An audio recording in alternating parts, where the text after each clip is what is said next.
You know what you'll need to do, Lewis? You'll need to commission art of the Fedora Marine just with massive tits. Female Space Marines. Oh, God. Jarvis went woke. I'm unsubscribing. Yeah, man. Hi, guys. Welcome to LJ Jarvis. Fucking hell. Jesus Christ. That actually threw me. Holy shit. You're a little too good at that.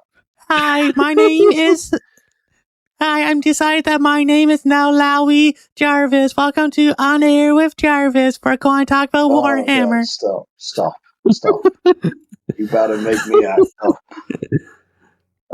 But yeah, my dad's listening to this. My dad's listening to this. My dad's listening to this like that boy ain't right. One Marco vehicle comprised of warrior women. Hi friends, I'm LJ Jarvis, and welcome back to Lewis Jarvis Show.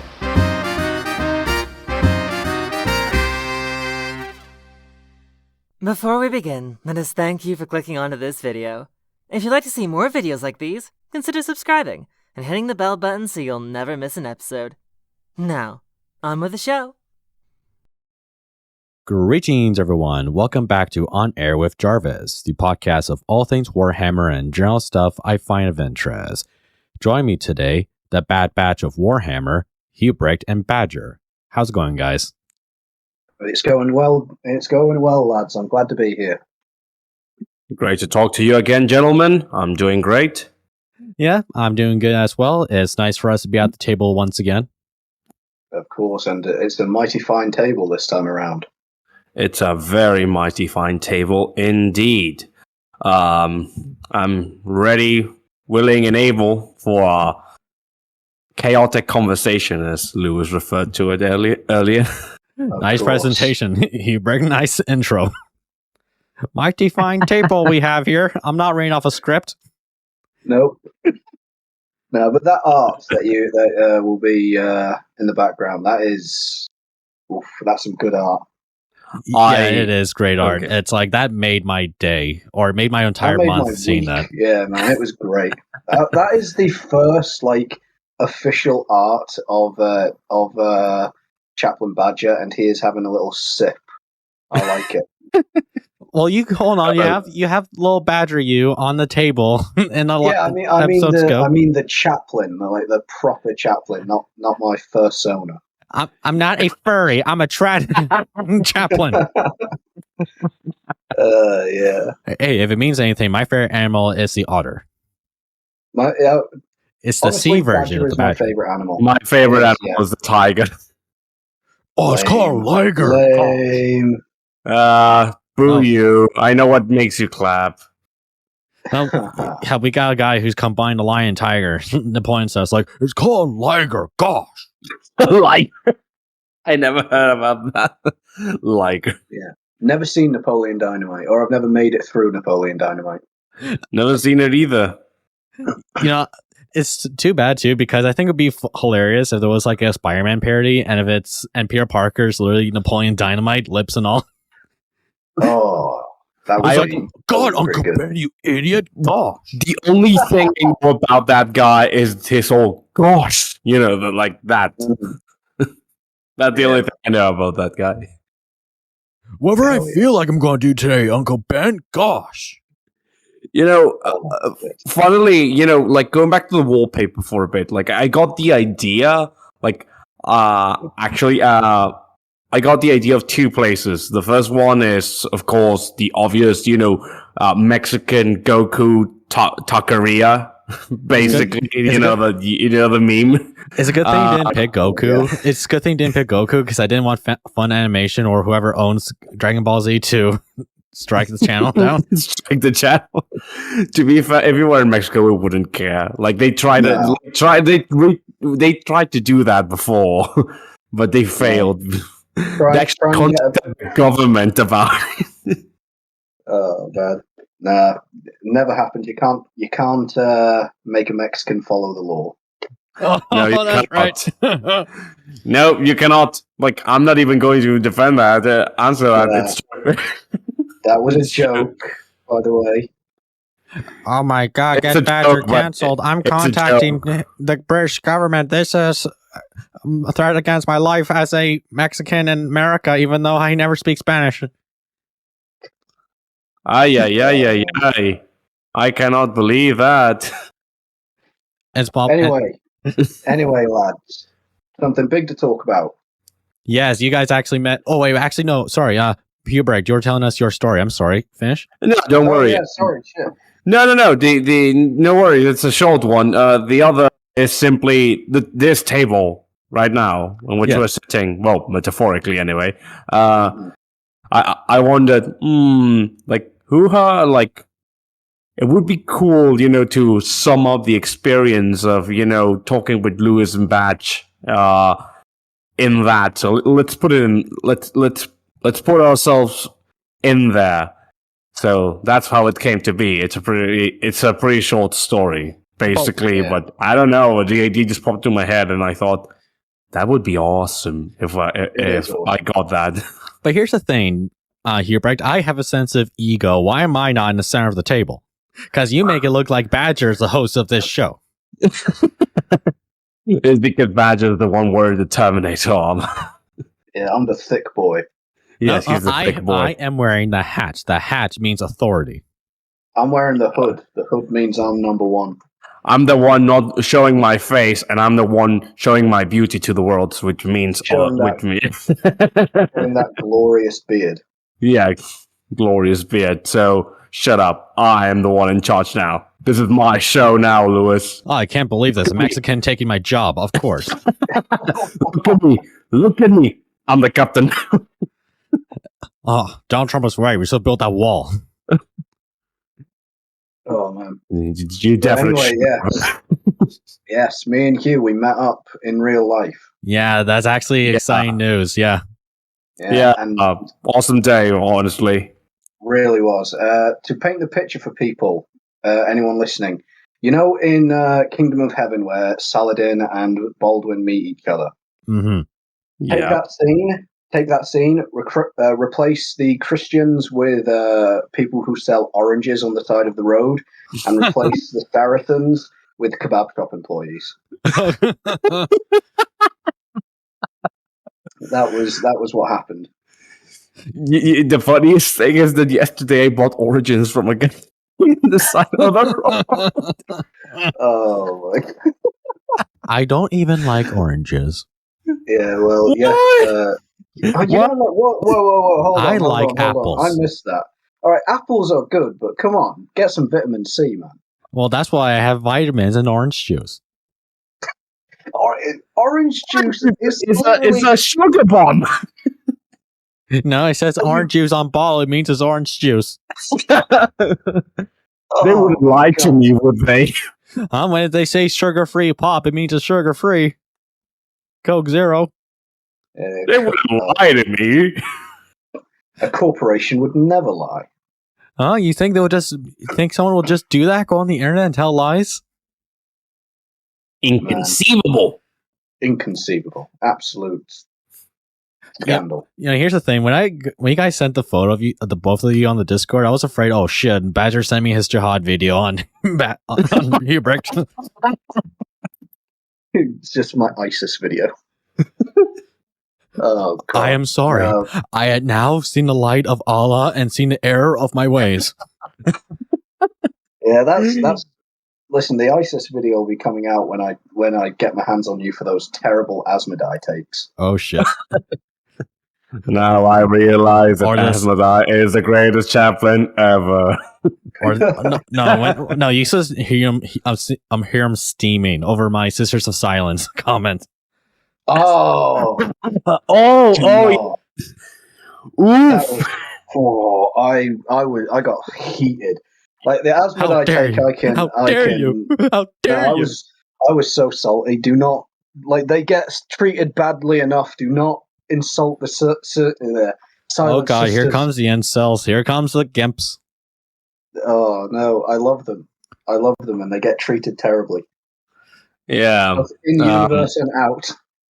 Yeah, in universe and out, basically. But wow, Lewis, it's like you want Badger to hunt you down. Like my two favorite factions. He can try to chase me with his little knife, but he's too chubby to catch up. Oh, all right. Given his little short stature, it's like I can probably outpace him, and I'm a thick man too. I am very short. Yeah. Yeah, I was looking at some of the pictures me and you took, Hugh, and yeah, I look like you are a full head taller than me. that's literally sound of Colossus. Like you know the funniest thing about that is like it's not that you're short, it's the fact that I was surprised because Mexicans, like statistically speaking, compared to other countries in the world, at least just in statistics, are generally not the tallest bunch. So I'm an anomaly, and I'm not even the tallest person I know. I remember once years ago, I was looking. My family and I were looking at the World Cup, the football World Cup, right? Yeah. Is this soccer or American football? Oh, and I refuse to call it soccer. No, it is soccer because I am. No, it isn't. No, I am the hat country of the land of the free. It's called soccer. No, it's not called soccer. I'm down the line. Of you, eh? The American just tell you to say that. I'm gonna start getting racist. You cannot. It is not soccer. I draw the line there. It's football. You use your feet. You actually use your feet in it. Americans perfected the idea of football. I'm just saying they made the sport of football cool. No. The funny thing is that I actually like American football, but anyway, and they were going through the statistics of the teams, and which is the tallest team in the whole cup, right? The tallest team was I think it was the Netherlands, or was it Croatia? One of those two. And the shortest team in the entire World Cup was Mexico, and you could see it when they were playing against Germany. The Mexican team were a lot of them were midgets, and the Germans were these gigantic bastards that towered over them. That old Gallic blood. Yeah. Oh yeah, the pure iron blood. Yeah. Well, they're Aryans. They're Aryans. Even though someone who says that is probably horribly inbred. 100%, yeah. Wir Übermensch, ja. But the story of you guys mean that's actually kind of exciting. So, what was the initial meetup, first sighting? I guess. Honestly, for me, it kind of it was weird how quickly we actually ended up just clicking. Almost immediately, we just went in. It felt like we just fell into the same sort of shit talking we do on Twitter. Holy shit! I was actually. I was expecting it to be more awkward at first. Yeah. I'm an awkward person in real life, so if you guys were to meet me in real life, I'd be awkward as fuck. Despite how I carry myself on this show. Yeah, you say that. I think we'd be fine. Yeah, I think you'll probably be fine. It's weird because with me, I'm normally would be flipping a coin. In conversations, I can either be really, really awkward or really, really charismatic. But it's flipping a coin with me. Yeah, same with me. I will either not shut up or I will not talk for the entire day. Yeah, basically. Yeah, pretty much. So, we met at the, at Constantine's statue in York. In York, yeah, we met. I would have loved to see that. I would have loved to see that. I gotta see that if I were to go there again. Yeah, 100%, man. If you ever come to England, I definitely recommend checking York out. It's a nice city. Yeah, it's a very nice city. Especially if you're not too keen on big cities. I'm not. I don't like big cities, so York is kind of perfect for me. My dad made me run around London, so it's I think I can be okay with that. I mean, your first mistake was going to London. Yeah, it was fine. The tourist spots were good. Nah, London's a shithole. I live in a shithole, right? Yeah, London. You. Wait, mate. You got stabbed in Every- the fucking gut. Every Englishman I met during my stay in the UK expressed the same opinions about London. London's a shithole. London's a shithole. It sucks. London's a Burn it to shithole. the It ground. sucks. Burn it to the ground. Yeah, it's bad. It's real rough there. And it's like I was in a Swanee live stream a bit ago, and I put it like this: London is hell. Birmingham is a gate to Hades. And what's York? York is a nice little comfortable northern town. I was going to say River Styx, but okay. Nah, York. To be fair, there is a certain point in time in York where the crackheads start coming out, and that that can get strange. Mating season for crackheads. That's when the Mexican product arrives. Oh man, but yeah, meeting up with Hugh was good fun. We got to toured around York. Yeah, we toured around York. We went inside the Minster. We of course went to our local GW. Then we saw the prices. And then we walked out. And we left. Ironic too, considering that now the price hike. Yeah.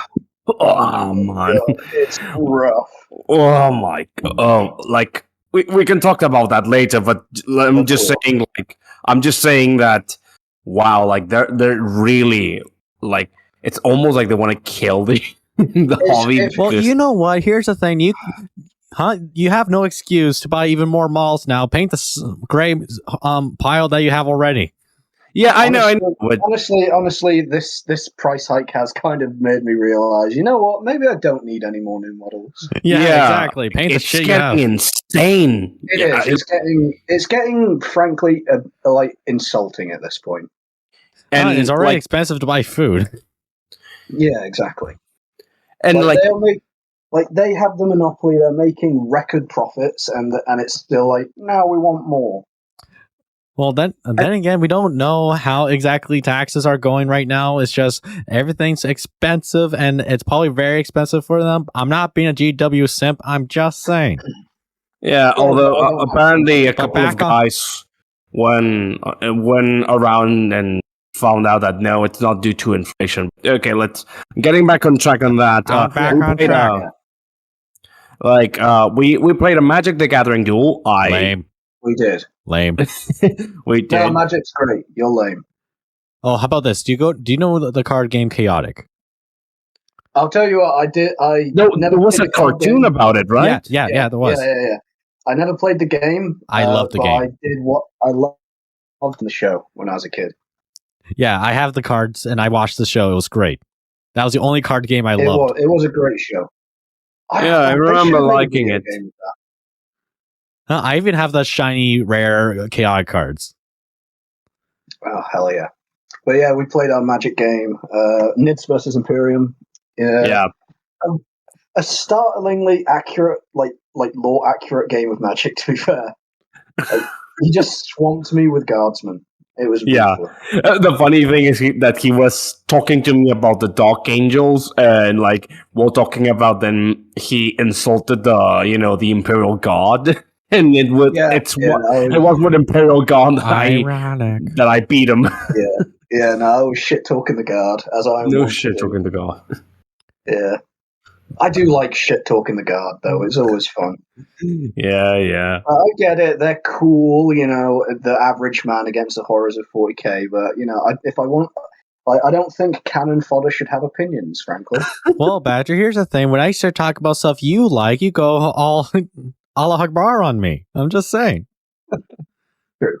Badger be like, the difference is that I know I'm right. Yeah, exactly. I know I'm right. Oh, of course. That's what they all say, of course. Yeah, it's right. I am right because I have big armor and I'm cool. But yeah, biggest takeaway from our hanging out though, Hugh, was that I finally managed to persuade you to read Angels of Darkness. Yeah, he actually managed it because, the thing is, outside of our normal shit talk, I never really had much for the Dark Angels. I can understand. There's because they're cool, but they're not my Marine faction, right? So okay, but when you talk to me about Angels of Darkness, and you said how it meant so much to you as your kind of like intro, or if not intro, your kind of like a seminal, the work that kind of like sold you on the Dark Angel. Yeah, it wasn't my first book; it was my second book. Yeah, so it didn't introduce me to the setting. But Angels of Darkness was the book that like fully got 40K's hooks into me, and specifically the Dark Angels. I'm tried to reread it. I'm 100 pages in. I tried to reread it for this podcast, but it's not like we're talking about that book. I never said that was a conversation piece. This is our show now. Our show now. Yeah, we are taking over. But that Badger, book does mean a lot to me. But Badger, here's the thing. That Asmodai gift that Hubrecht had given to, do not listen to his lies. That's from the both of us. He made me infiltrate your DMs to see if you had that model or not. Oh my! Are you kidding? You sneaky bastards! Yeah, I know. I had no friend that wanted to get into Dark Angels. Sorry. You sneaky bastard! Oh my God, Lewis! Oh man, I thought I was helping you. You tricked me in the best way possible. That's awesome. Yeah, thank you guys. That was great. Wait, Hubert, you never told him? You never told him? No, he never told me. Oh, fuck. I never told him that. I never told him that. Great. Motherfucker. Yeah, I was actually saving it for today.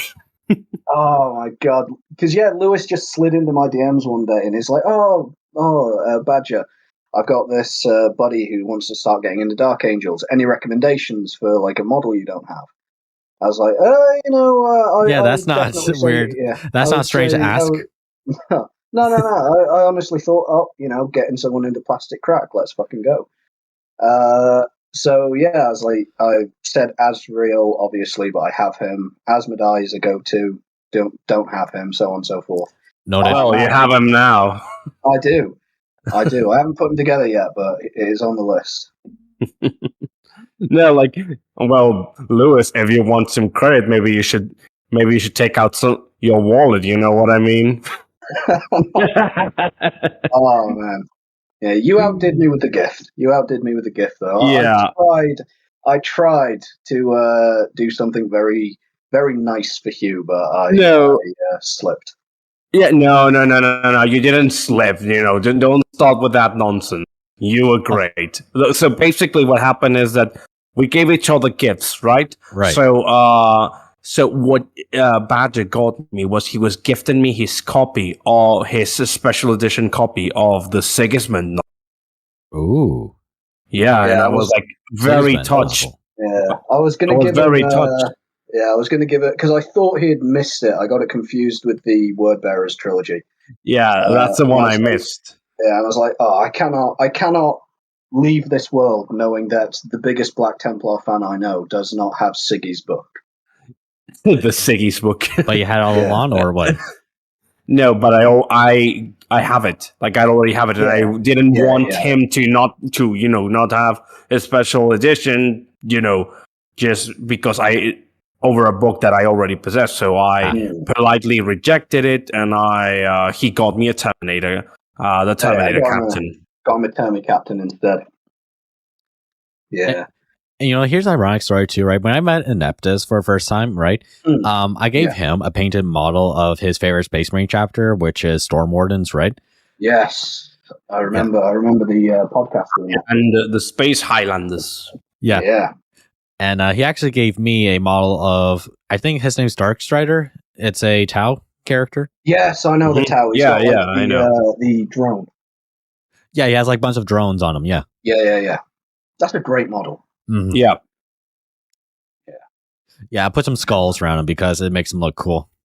Yeah, it does. If you put skulls around that model, because he's kind of like crouched, kind of reminds me of the Fire Warrior guy. Yeah. Yeah, there you go. Yeah. Well, that's kind of like 40K's design's philosophy, right? How do you make something look cool? Add some skulls to it. put some skulls in it. It's better than putting it on a rock. Having a character sent over a rock. Ooh, is that another dig at the Dark Angels? Or no, my Bretonnian model, I have like a pile of skulls near him. Like I got to, when I paint him, it's going to look metal. All those skulls around him. Right. Yeah, right. Yeah. Awesome. So, man. yeah, but wait, what model are you talking about, Lewis? I kind of like missed it. Oh, is the Dark Strider one? Yeah, Dark Strider for a Tau, but I also have the model of the Contemptor Dreadnought, which I'm going to paint as Rylanor. Right. Yeah, the best pattern of Dreadnought. Mm-hmm. The Contemptor. The Contemptor. I love that. I love the murder egg. The murder egg. That's great. You and I were to actually rewind a bit, right? We were talking about this before the podcast even started, right? You guys were having the conversations that you should never talk about amongst friends, and that's politics and religion. Yeah, pretty much. Yeah, so, pretty much. Okay, so audience, basically what we did. Okay, when I met Badger, this is exactly what we did. We met up, we clicked together, we toured around York, we got each other gifts, we went to eat, we went for a drink, and when we were having drinks, we basically went straight in to talking Warhammer, talking books, a lot of Game of Thrones, a lot of Song of Ice and Fire, and lamenting Martin's inability to finish the goddamn book. He's not going to finish. He's not going to finish. Yeah, I know. We know. I know. It hurts. Yeah, I know. Right. It hurts for me especially because I know a disgusting amount of asswife lore. Yeah, that you made it pretty clear to me. Which is a shame, really, because as much as I, like to, well, not insult Martin, but diss him. He deserves it. it. Diss him because it's the ego. It's the ego of him saying, "Oh, I can write better than Tolkien." 100%. Here's what I would have done if I wrote Lord of the Rings, and it's like, well, buddy, Tolkien worked at Oxford, but he actually finished his fucking books. Yeah. Again, it's the fact that Martin hasn't finished that's holding him. That's what you can't really say anything, man. Yeah, pretty much. At least Tolkien's work is a complete work. I have a lot of the extended stuff for A Song of Ice and Fire. I have the World of Ice and Fire encyclopedia, and I have that too. I have that too. I have the hardback copy of Fire and Blood and the illustrated art book of Fire and Blood. I actually have that too. Hell yeah, let's go. I actually have the little. That's the only thing I do not have. Fire and Blood. I have the hardback copies of the novels, all the way from Game of Thrones all the way to Storm of Swords. I don't have Feast with Crows or Dance with Dragons. Honestly. Sorry. Sorry. I have the little collection of the Game of Thrones books, in which they're like small little Bibles, basically. Like leatherback. Small little Bible. That's cute. That's very cute. Sorry, Badger, go on. Go on, yeah. Feast for Crows is actually my favorite of the Song of Ice and Fire books. Really? Yeah. When I first read it, it didn't hold. It wasn't great because it doesn't feature a lot of the plot. It's basic. Feast for Crows is very much it focuses on Westeros' story. Daenerys isn't in it at all. But so it kind of doesn't connect a lot of the stories. But after rereading it, now that I know the series is never going to finish, so none of that stuff really matters, I can enjoy the more insular nature of it now. Yeah, okay, I get that. Can you believe me? I never read the books. They're there waiting for me to finish them, but I have such a long reading list that keeps shifting. And that's the sad part. That's what I was getting at. That's the sad part is, as much as I diss George, regardless if he deserves it or not, I know that he has actual writing skill, that he's actually good. That's the worst part about it. That's the tragic part. He just procrastinates. Nothing was lost, Yeah. The guy has talent. It's just that he procrastinates on finishing the work. He does, yeah. I don't think he knows how to finish it. I think he's written himself into a corner. He did. And that's why he's just expanding the other stuff like before the main series. Like that's why we're getting Fire and Blood. That's why he's focusing on like making the TV shows and things like that. I think it's also because he's a man that pretty much got his big break later in life, so I think he's enjoying it as much as he can. Yeah. I can't blame him for that too. To be fair, like how old? Yeah. This is going to sound really mean, but he's old and he's big. Like I just said that. What's the difference between you saying it? Difference between you saying it and me saying it? Did you? I didn't hear you. Yeah, I said that. He's old and fat. He's not going to finish it.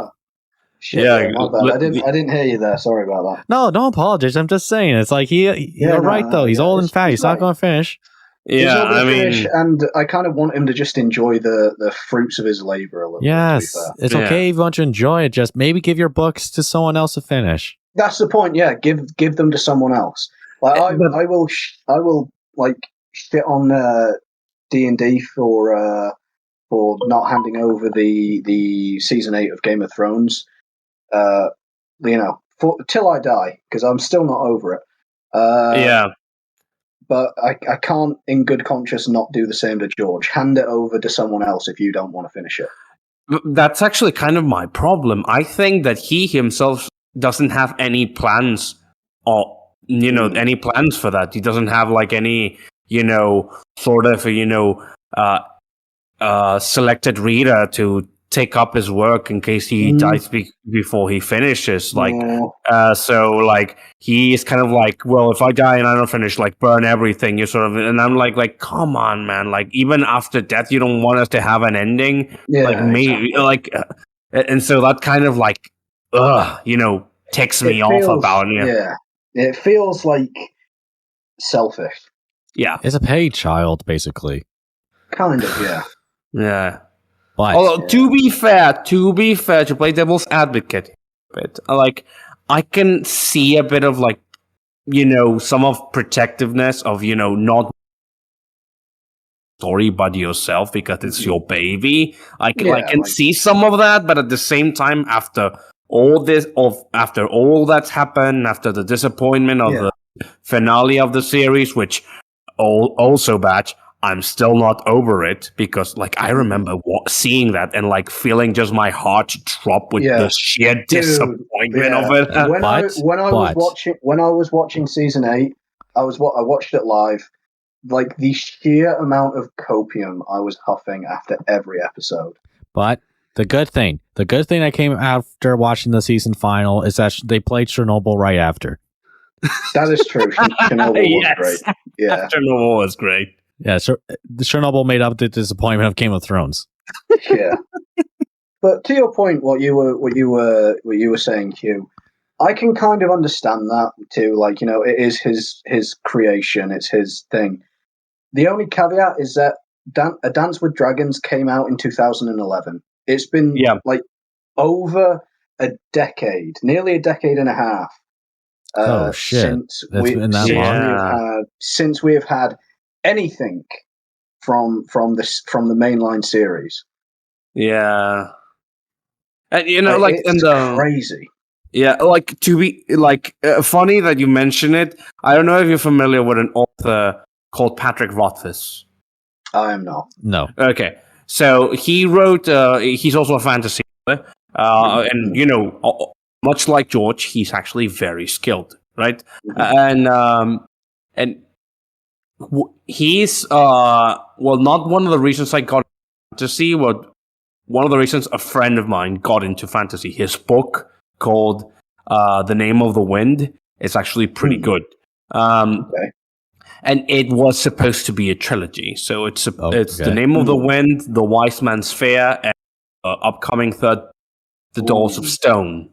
Okay, a Wise Man's Fear. That goes hard. I like that. Yeah, like it goes hard. Yes, it's they're very well written books. But guess what? He's also like the second book. You know when it came out? It's been almost 15 years. Ooh. Oh And it's a trilogy. It's not even like it's not 7 books. It's not 10 books. It's 3. And why don't you finish still the haven't trilogy? have the 3rd book? Why not write the trilogy first, then publish them? I think because you kind of need to want to gauge reception a little bit, maybe. Like, I don't know. It's like you write the full story first, then you split them up into a trilogy. Wouldn't that be better? I suppose it could be, but I'm not an author, so I don't know. I suppose it's a matter of preference, I would say. Yeah. Because personally, like, if I were to write a saga of a sort, I would want to, see like how it's received first before I like finish it a little bit. And you know what? I'm going to bring this proposition up to you guys, talking about writing, right? I don't want to do like another lame ass fantasy world or whatnot. I have an idea I want to share with you guys, right? Vampire cowboys. Okay. Okay. Right. Yeah. Okay. Because come on, That's interesting. we have vampire pirates and something like Warhammer. What about something like vampire cowboys? But That how could do be they cool. hide from the sun? Well, they do their have shit very during the large night. hats. They're very large hats. Or, they cover themselves in like all that cowboy Like drip. dusters and things like that. Yeah, Yeah. cowboy drip. That could actually be a really interesting story, a little bit, to be honest. Hold on. That brings. Isn't that kind of close to like Abraham Lincoln Vampire Hunter? No, I never watched that. I never watched that. Sort of, just because it happens around the same time. Yeah, that's what I mean. Vampire Hunter, it's completely focused on Civil War instead of the true. push west. Yeah. I never watched that, so there's no inspiration from that. No, it's high art. All right, that movie is high art. It's an interesting concept. It's very schlocky, but it's like the good kind of schlocky. Yeah. Well, I never watched that, so I wouldn't know. John Wilkes. I don't know. I was thinking more of Django Unchained, but okay. That could be cool, but yeah.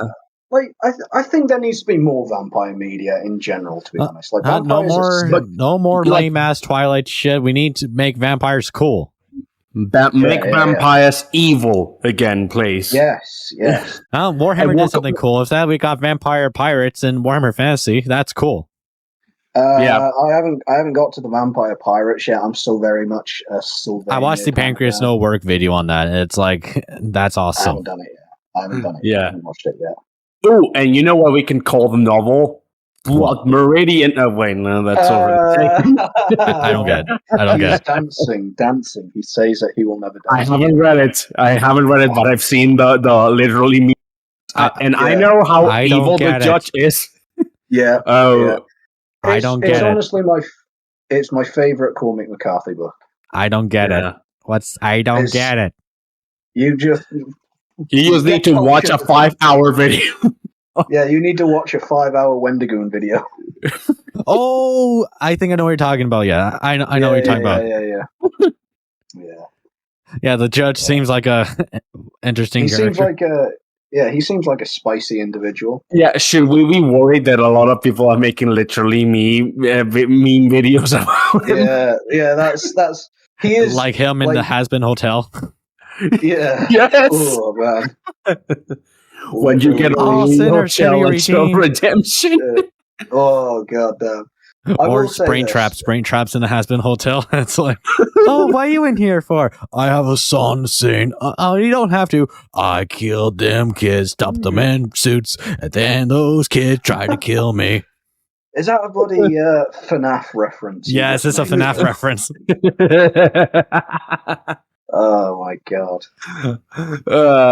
I felt like let me tell you, when Griffith arrives at the this is. Oh my god! I swear, guys, this is a Warhammer podcast. We will talk about Warhammer soon, but let me tell you, I felt. Let me finish. I will tell the story. Seeing that movie in theaters, I felt like the ultimate pedo, considering I'm the only adults there in a theater full of kids. Rough. It's rough. It's like why did like. I would not bring if I had kids, I do not. But if I had kids, I wouldn't bring them to watch a FNAF movie. I'm pretty sure the audience is mostly kids, but I'm just saying, why is this movie so mid? Where's the horror? I'm expecting to be scared. Why would you make a horror it. film? Why would you make a horror film PG-13?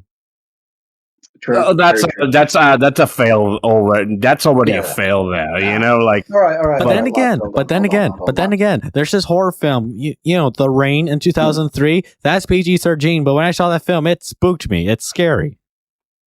The Ring, is it like all right, Japanese Ring or American Ring? American Ring. Boo, Oh, what? boo, Ah, boo you. It's good. Ringo. No, but all right. Serious question. Favorite horror movie? Okay. Oh, shit. You put me on the spot. The Thing, of course. I can watch that It's film. got to be The Thing. Or no, or The Fly as well. I can make a top 5 list. The Fly will be in there. That movie bothered me. I've never seen it. The Fly has Jeff I Goldblum. would say, like, if top 5 horror movies, then. No top 5. We're talking about Warhammer soon. Just name one. God. I would say, like, I love The Thing, but I would say mine is definitely The Exorcist, definitely. Oh, that is a good one. Your mother sucks cocks in hell. You faithless swine. Yeah, definitely. Reagan's Because, in like- here with us. Because, like, The Exorcist has this great thing about, and I always say this, but it's not only a great horror movie, it's just a great movie, It is. period. You know, like, It is, you know. Yeah, that's a great movie. Yeah, basically. But yeah, like when I was a kid, I have the, you know, dubious honor of walking into one of my uncles watching the movie and, you know, just plain, you know, when I was little, just plain seeing demon face Reagan, Oh, yeah. you know, Yeah, that sucks. stab herself with, you know, commit that, you know, blasphemous act, kind of like fuck me up a little. you know, I can get that. Man, I remember when I was like 5, I walked into my cousin's watching The Grudge, and that fucked me up. American or Japanese? Japanese. It makes my skin crawl. But we will talk about Warhammer soon, but I'll just say this real quick. Perfect horror movie ending is Saw. The first Saw movie, that had the perfect ending. When the guy slammed the door. Twist ending. That's perfect twist ending, yeah. When he slammed the door, and said, "Game over." Yeah. That was the perfect ending. The key was over there. Idiot. That is the perfect twist ending. I think The Thing's ending is probably my favorite horror movie ending. Mm-hmm. Just that little bit of uncertainty. You know, my theory is that neither of them is a thing, but paranoia has set in so bad. You know, like that. You know, they cannot trust. Yeah, Childs and McCready cannot trust each other like at all. Yeah. You know, I agree. I think neither of them are the thing. All right, we're 41 minutes into this podcast. Let's talk about Warhammer. Okay. I have my cue cards here. Warhammer. Sorry. What's a Warhammer? Like, all right, right now I'll talk about right here. This is going around the 40k sphere, and it's very spicy. But I'm going to talk about it because me and this character have history. Okay, Lelith is finally getting her book. Let's talk about that. Oh, finally! I am like very mid on that idea. Oh, buddy, you do not want to cross me on that. On my level. Why you're crossing with the Dark Angels and me with the Black Templars, Lewis? No, I will tell you. I will tell you why me and that character have history, right? When I did that video revealing that new model of her, and when I got Dusky to do custom art on her for the thumbnail, showing off goth Eldar cake on the video, that was the first time YouTube gave me a slap on the wrist. I'm like, no, that's a little naughty. Do it something like that again, and we'll give you a strike. And it's like, wow, I have a presence enough on YouTube to be given a warning. But it's like, guys, you have like, I finally made it. Look, you guys, cherry popped. Oh man.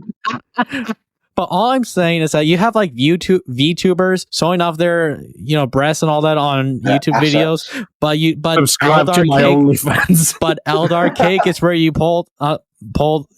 make a line. That's where you draw a line. You know what you'll need to do, Lewis? You'll need to commission art of the Fedora Marine just with massive tits. Old and female space marines. Oh God, Jarvis went woke. I'm unsubscribing. Yeah, man. Hi guys, Yeah, welcome to LJ Jarvis. Fucking hell, Jesus Christ, that actually threw me. Holy shit, you're a little too good at that. Hi, my name is. Hi, I'm decided that my name is now Lowy Jarvis. Welcome to On Air with Jarvis. We're going to talk about Warhammer. God, stop. You better make me act up. But yeah, My dad's boy. listening to Down. this. My dad's How you listening to felt this. degenerate. My dad's listening to this like that boy ain't right. You're a God. boy. Oh man, but seriously, Sir, your son needs to become a man. what do you guys think of this upcoming Lelith book? Okay, listen.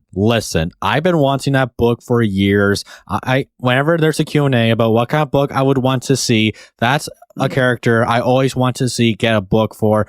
And so now it's happening. I'm going to get it. I don't care about all the spicy takes. And guess what? It's not being written by Gaff Thorpe, so it's not going to be the worst Eldar book. All right, okay. I was going to come to his defense for a sec there, but no, fair enough. He can't write Eldar. Yeah, well, my take here is, I definitely, I'm with you on the fact that I also want a Lelith book. The Dark Eldar do not get nearly enough, writing from Brack Library. Especially Dark They Eldar. should. Especially Drukhari. Yeah, especially Dark Eldar. But it's good that Gaff Thorpe not write it.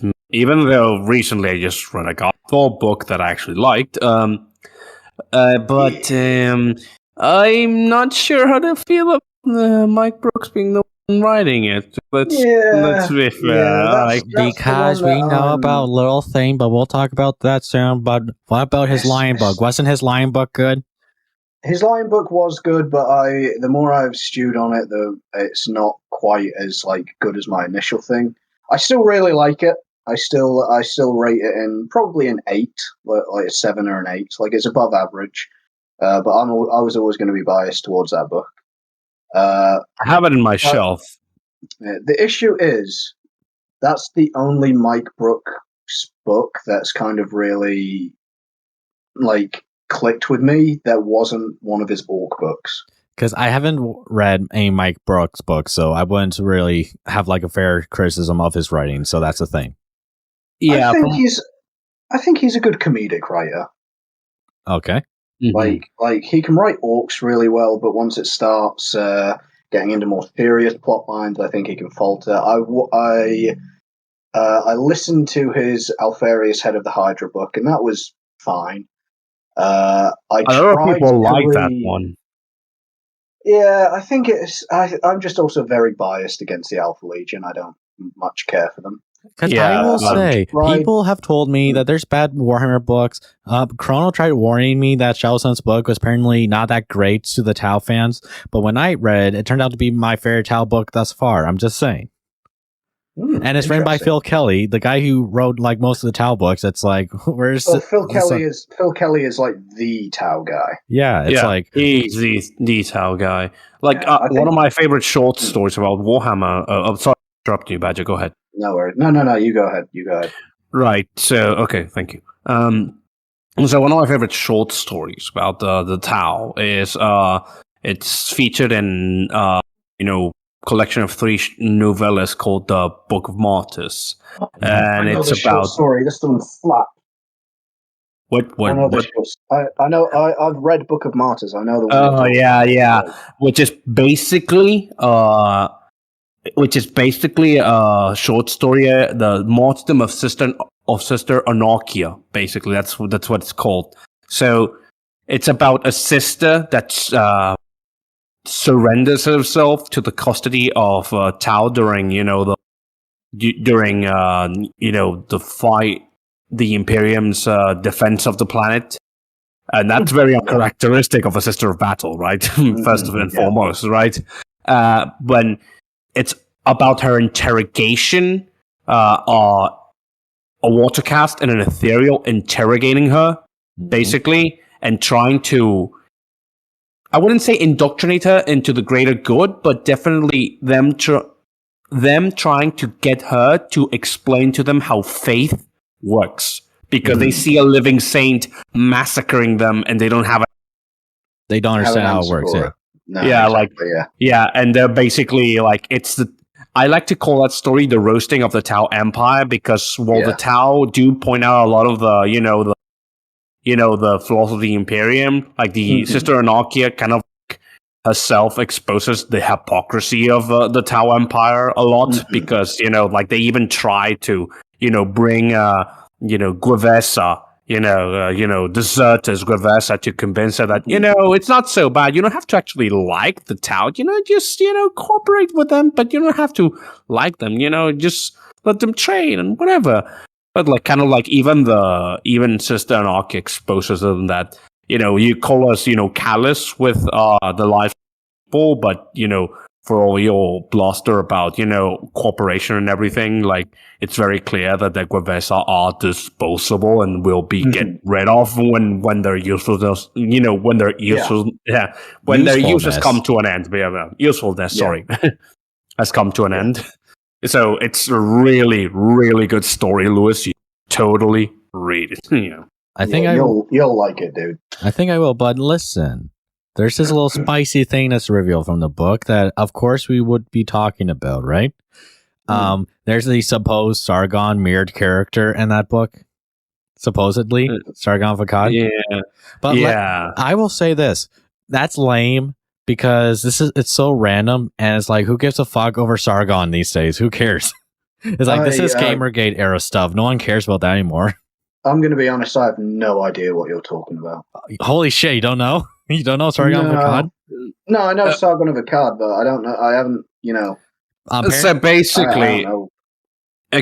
basically, what happened is that Brooks books, the Harrow Master, the one about the Alpha Legion, which of course you're not going to know it because you don't like the Alpha Legion.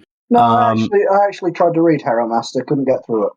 Oh, really? Well, you're gonna be able to get through it even less so, because apparently Brooks made a character that's literally there named after Sargon. No, wait, just hold to clown on him.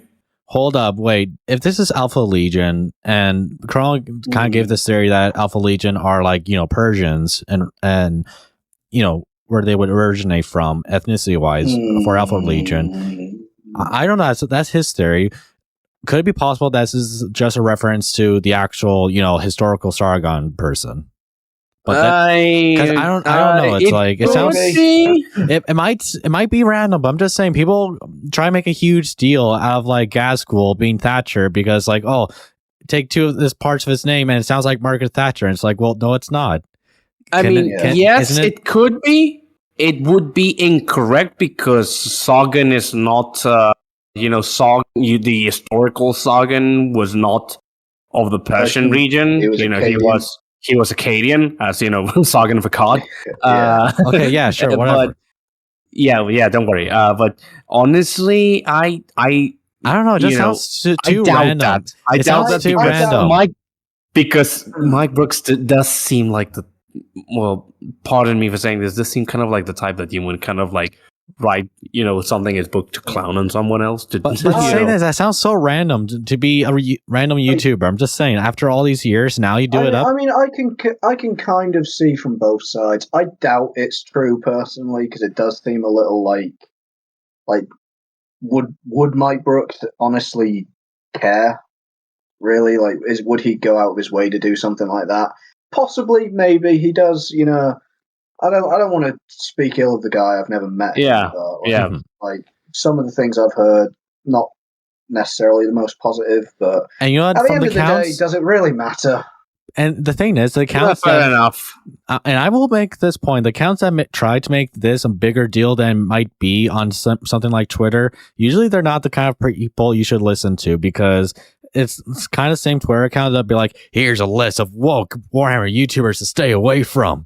And it's like top list from woke, not woke, major not woke. And it's I like, see, I can kind of get that. To be honest, it's like, wait. You have this list, and you don't have Pancreas, no work, or Corona. What it says? Or you don't have me. You don't have. Oh, you beat me to it. You absolute. God damn it. I was about to make the joke. You don't have the hit YouTuber Lewis Jarvis. Huh? Yeah, with his 50 views per video, you don't have Major Man. Yeah. You don't have Major Man Jarvis.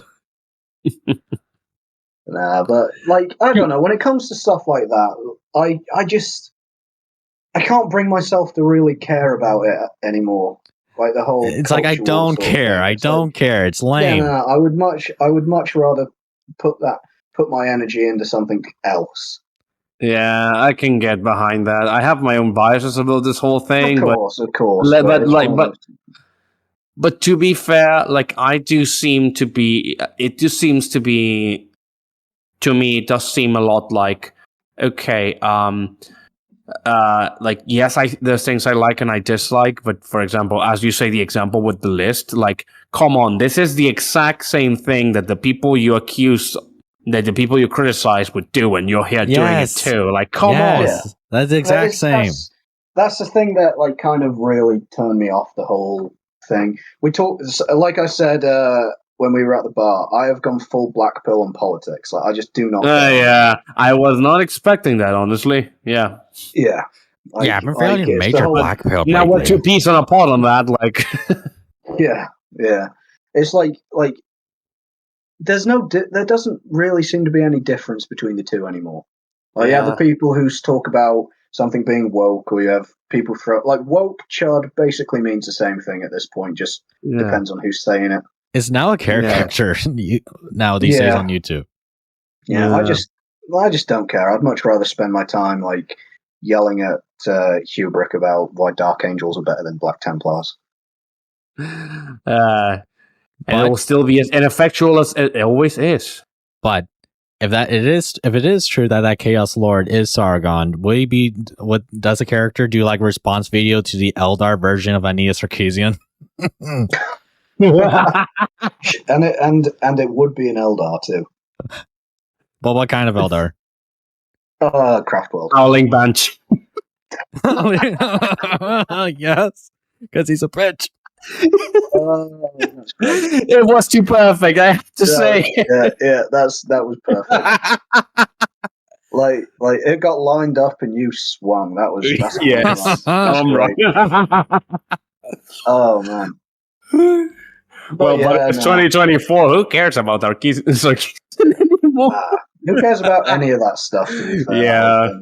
I know. But I will say this, that I think ruined the character of Lelith because of wokeness. All right, I will say it. Why did it take away her bikini? Gosh.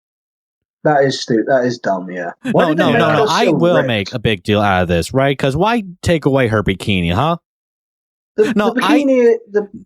Don't tell me it's impractical with all the impractical shit in Warhammer. Lewis, you have all this I'm shit of women. Lewis, he's agreeing with you. We're all agreeing with you. Shut the hell up. No, you shut the hell up. This is my show, okay? You have all these women in power armor, but one in bikinis where you draw a line. True. But the thing that I don't like about Lilith's like newest design is she's too ripped. Yeah, that's an actual criticism, right? It's a bit on the ugly side. It's like, guys, you obviously don't know how to sculpt women. She's supposed to look like a gymnast or a ballerina. Come on. Yeah, exactly. Like it's like she's supposed to be like. You can't be hot, damn it. You can give her a little strong tummy. That's kind of hot. That's hot. Okay, all right. Little form abs on there. It's good. Keep it in your power armor, brother. I refuse. But yeah, I don't know. I saw this one, like, whenever I think Dark Eldar, I think of this one, like, or like, especially Succubus. I think of this one, that's the point. Art of the, and she's also a gladiator, so she's like a, actor, basically, actress. Yeah, I'm trying to get to that point, sir. Well, your chair's slow. Okay, fine. I will keep it to myself. No, finish your sentence. Gosh, we got to make this show. It's like whenever I think of Dark Eldar Succubi, I think like of this one art piece where she's Basically, like doing a gymnast routine. Mhm. Like, I don't think of like big, muscly, dummy mummy. I think of like alive. I think Mean Girls. I don't know why. Whenever I think Mhm. succubus, I think that's Mean what Girls. they are, right? Yes. Technically, that's what they are. Like an extreme version of Mean Girls. That's what they Yeah. are. The I can't divas. believe you're Killer referencing divas. Mean The Girls. killer divas. I can't believe you just referenced Mean Girls and 40K. Holy shit! Oh yeah, man. Tell me I'm wrong. Like you just know the gossip in like the changing rooms or like the preparing chambers of a witch cult is just phenomenal. Is it me or like I think that a lot of the female, sensations in 40K need a bit of more, femininity in the sense that you seldom see them acting like women in that sense. They never gossip at all, and I'm like, that's the most unbelievable part about them because I cannot for the life of me, have this big group of women not gossiping. That's the most unbelievable part of it. And now the person on Twitter is going to screenshot this and call us chuds. Jeez. Yeah. But Yeah. let Go me ahead, say you it's going to be that scene, and it's like that scene in Family Guy. But replace all the women with Sisters of Battle and like, sisters, we are here to fight for the Imperium, and so our faith for the Emperor. And remember, Gilman is way the cutest. Ah! And they do pillow fights and shit. Oh god! I can definitely see the Sisters of Battle doing that. No, like Dawn Best Primac. It's the best Primac. I can 100% see like younger sisters doing that. Isn't there like a meme about that where it's like Sisters of Battle by Emperor themed dojins or something? Yes. Hey, let me also say this: women are allowed to be awesome in Warhammer, but they're still not funny. Of course. But they're still not funny. Well, that's very sexist, you chud. Well, am I wrong? They're just not funny. Yeah, no, you're not. Now they screenshot this. But yeah, no, the Lelith book on the little what I want from a Drukhari book is like kind of like a Gangs of New York style book. Oh or shit! Something. Scarface, but with murder elves. Scarface, but with murder elves. That sounds like Astrodel. Oh, yeah. Astrobel Vect. I'm going to call him Vect. Asdrubile Vect. He needs a new model where it's him on his pimp mobile, like his very old model. Yeah, he does. I just pictured Asdruel, speaking a Cuban accent because of the Scarface. Oh man, young Al Pacino could probably pull off Vect pretty well. To be fair. Yeah, like he's got a weird sort of vaguely elf-like face.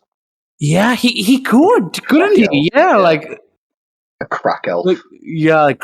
He could. Yeah, that's a good casting choice. Honestly, it is. Good pick, Batch. I wasn't expecting that. Good catch. Hell yeah, I like Al Pacino like an unhealthy amount. Scarface is like my favorite gangster movie. I mean, it's pretty difficult not to like it, to be honest. Yeah. Like I would say, mine is Godfather. No, I love Godfather, but it's kind of like close second. Like, I would say mine is Goodfellas. Ooh, Goodfellas. That's a good pick. Goodfellas. What about you, Louis? Do you have a favorite gangster movie? Nope. No. I can't think of one. Right. Have you seen any of them? No. I don't think so. No. Really? Haven't seen. I know. I haven't seen Godfather. And Scarface? No. Oh, okay. I've seen bits of Scarface, but I didn't finish it. Like, I know the Italian here hasn't watched a mobster movie. Holy shit. Right. All right. Yeah. How dare you? I'd like. Why do you diss my culture that bad? Oh man. It's funny. No, Hubrecht. The mafia and mobsters are Italians. Cartels are Mexicans. There's a difference. Yeah, but they're pretty much the same thing, just different skin. So it's my culture, basically. The difference, though, is that the Italian mobsters have class. Italians. The difference is that the Italian mobsters have class. That's the difference.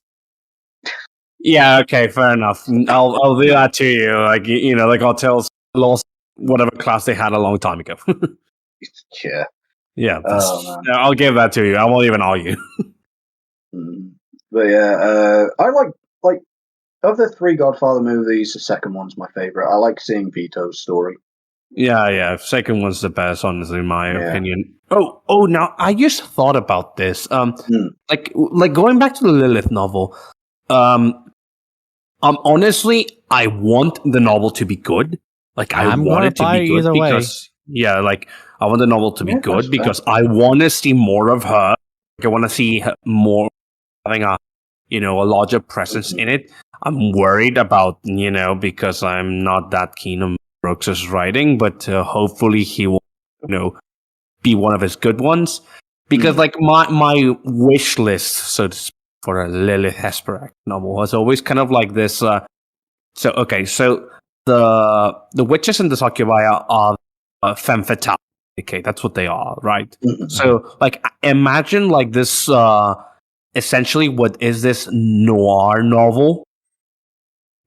From the point of view of the femme fatale, but more action focused.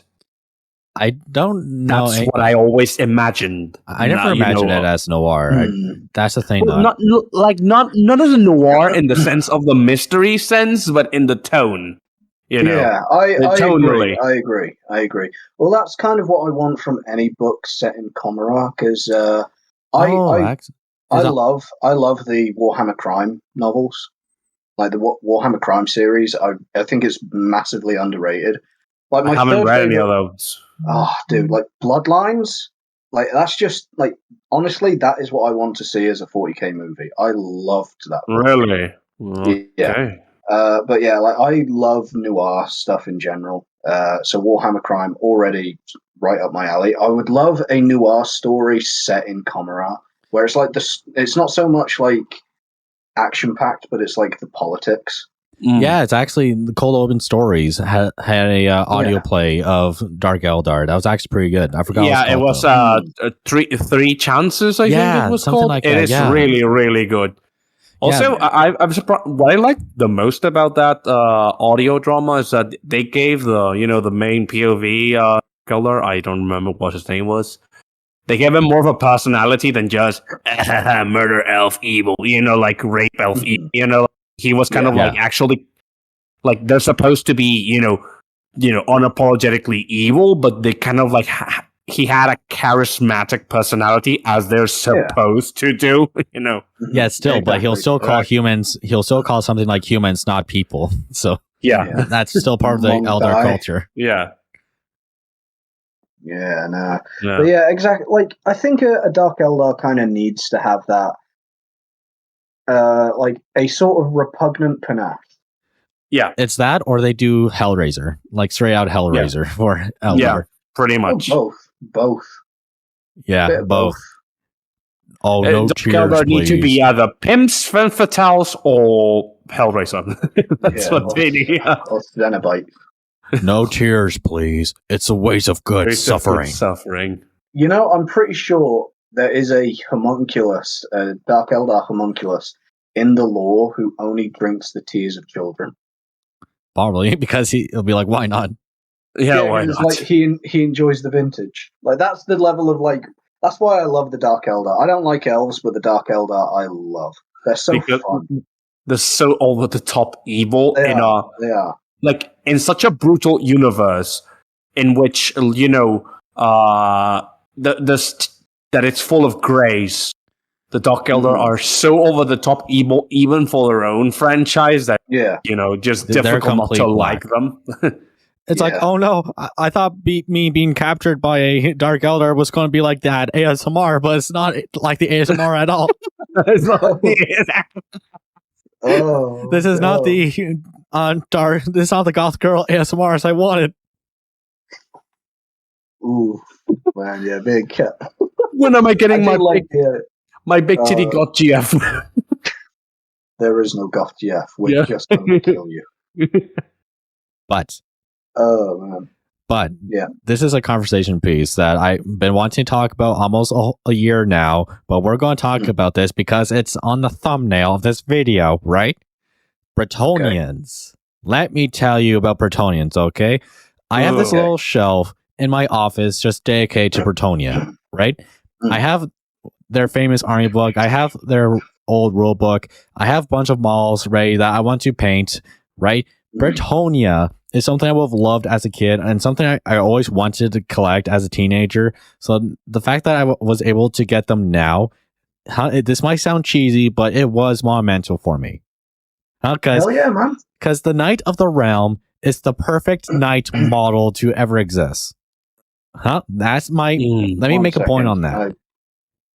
Out of all the knight models that exist, and especially in Warhammer, the Bretonnian Knight of the Realm is the example of a knight model. Hold on, I'm getting it up. I don't think I've seen it. Yeah, you're not getting a disagreement from me on that. Yeah, no disagreement from me, to be honest. Like that's true. I will say I've done a 180 on Bretonnia because again, Pancreas No Works was a big thing that got me into fantasy at last. And and his little spicy jokes about us being horse-on misers and being ready for that berserk course. I know. Yeah. But the more it's a cringe video, and you're cringier for seeing it. No, I love Pancreas, but I love Pancreas, but his takes on Bretonnia are retarded, and I apologize for nothing. Fair enough. Like Hugh knows my affection for Arthurian shit. Yes. So Bretonnia. Yeah, like right and Bodja and you know I'm the nice guy. Like if he likes Arthurian, guess how much I like it as well. If you like it, because Bretonnia is definitely medieval times the army, but you know what? They are Warhammers medieval times the army, and that's awesome. Medieval times is cool. Yeah. We don't have those here, so I wouldn't be able to say. I wouldn't say anything. Yeah, we don't have them here either, but I've seen them and it looks fun. Yeah, my sister. We don't have those here, but we have actual castles here. I went there a few times, like twice, and it was awesome. Medieval times. Yeah. Right. Yeah. It sounds like the type of thing that I would love that I would love. That's probably the only thing I would do if you were to visit Toronto or something like that, and you were to meet me, and be like, "Oh shit, what do I do? I'm here, medieval times. We'll go medieval times." But then I'll hear him. Yeah, I would expect it. But then he'll like talk about, "Oh, this is inaccurate. Oh god, this won't do this." I would totally do that. That's something I would totally do. Well, that's inaccurate. Yeah, be like, I want to talk to your manager. The historicity here is shameful. Start pulling out sources. But you know what? And the funny thing is, right? When me and Hubrecht were sharing our homebrews for original Bretonnian duchies or whatnot, and he gave his like a little thing about, oh, you see, I'll pick purple to represent this, and I'll pick white to represent this. But then there's me saying, yeah, I picked green and white because it looks cool. I don't do complex essays on why things are the way they are. I do rule of cool first, then lore. I do both. I do both, but I talk with Badger on our meetup. I like when I come up with something. I like that to have a reason for being. So it adds that level of depth. Like I did two later. But it's fair enough. Like it's fair enough. The other method, it's also fair enough. You just think of a cool concept and you just roll with it, and you'll explain it away later. Vampire cowboys, basically. yeah. Like when we were talking about our home brews over drinks, Hugh, I told you about my Pariah Primarch. My Lost Legion. That I built the Legion around that idea. Mm-hmm. It doesn't make it's not lore accurate, but I don't care. It's cool. Yeah, Rule of cool, baby. Basically, and yes, I know green is reserved for the Green Knight, but you know what? I do what I want. Yeah, I don't see a Bretonnian Knight wearing purple, or a Bretonnian Knight terracing the Manticore, because the Manticore is technically a chaos creature. But you know what? Rule of cool, it looks cool. Yeah. Okay. Fair enough. Because the audience who don't know, the Manticore is supposedly Hubrecht's duchy for Bretonnia. It's the personal heraldry for the family I came up with, but my idea around that was they have a Manticore slew a manticore in combat is, it's like commemorating that. So that's why they have That's literally my house too. House Gervais. And yes, Gervais is literally my last name, but in French, because originally my last name Jarvis was Gervais. It was right. Oh, so you're a frog then? No, I'm pseudo Quebecer. I'm sorry. My condolences. I know French light. Yeah, discount French. What's worse than croissant? Discount croissant. But yeah, I do not have any Bretonnian homebrews. I have a Flesh Eater course one though, so that kind of counts. Because and you know what? Was that an AOS reference? It is an AOS reference because I even coined the idea of my original Flesh Eater Course army being Bretonnians. Yes, I remember you talking to me about that. That's a good idea. I like it. Because, like I said in the last podcast, the idea is that if I were to do a Flesh Eater Courts army, right, they would actually be from House Gervais of Bretonnia that survived the old, the end times. But the issue is that they tried building a new Bretonnia, it got destroyed by Nurgle demons, and they all became like these vampiric ghouls, of course. But so saying that they survive is kind of giving them too much credit with their current state. But it falls along. I like it. It falls along with the House Gervais curse from Warhammer Fantasy, because like I said in the last podcast, what happened was that there was this knight errant that was quested to kill this cockatrice, the creature, the chicken born from a snake's egg, right? Yeah. But the thing is, the knight was like a young teenager, around 17, and he was actually joined by a man at arms who was in his 50s, and he's like more experienced, right? So when they were fighting the cockatrice, the knight got his ass kicked, but the man at arms was able to save him and slay the creature. But from the woods would actually emerge the Green Knight, and seeing this, he would actually bless the man at arms for killing the creature. However, when they were traveling back to the castle, the knight errant will kill the man at arms and say that he killed the cockatrice this whole time. But the issue was someone is not becoming a Grail Knight. But the thing is that everyone believed him, and he was given his own land and colors and stuff. However, him and his descendants would be cursed by dying in an embarrassing way for generations.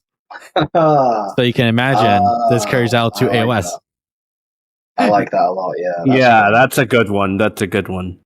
That's very fun. Yeah.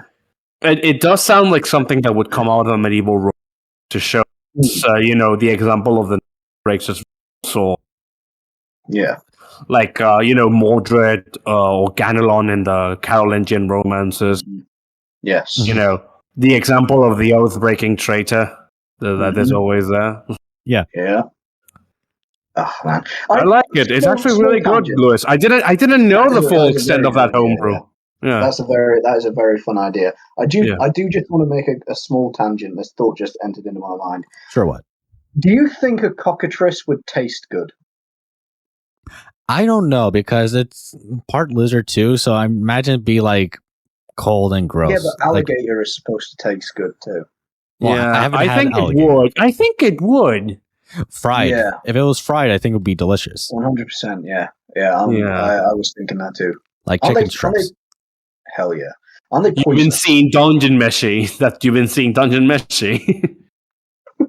No. I do not watch. I do not watch anime, and I only read Berserk.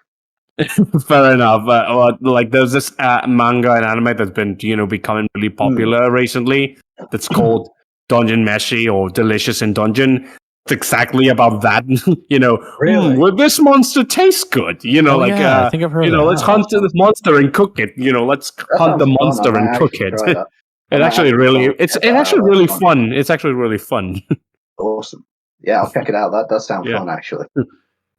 Yeah. But So yeah, I think it would taste good. Like fried cockatrice would taste good. It would actually probably. Hell yeah. Maybe there should be this lore where that knight actually tried cooking the cockatrice, but he choked on the chicken bone. That's how he died. That's great. Yeah. I love it. It reminds me of this iconography of St. George and the dragon, in which George, instead of fighting the dragon as he normally is actually cooking it in a spit. Yeah.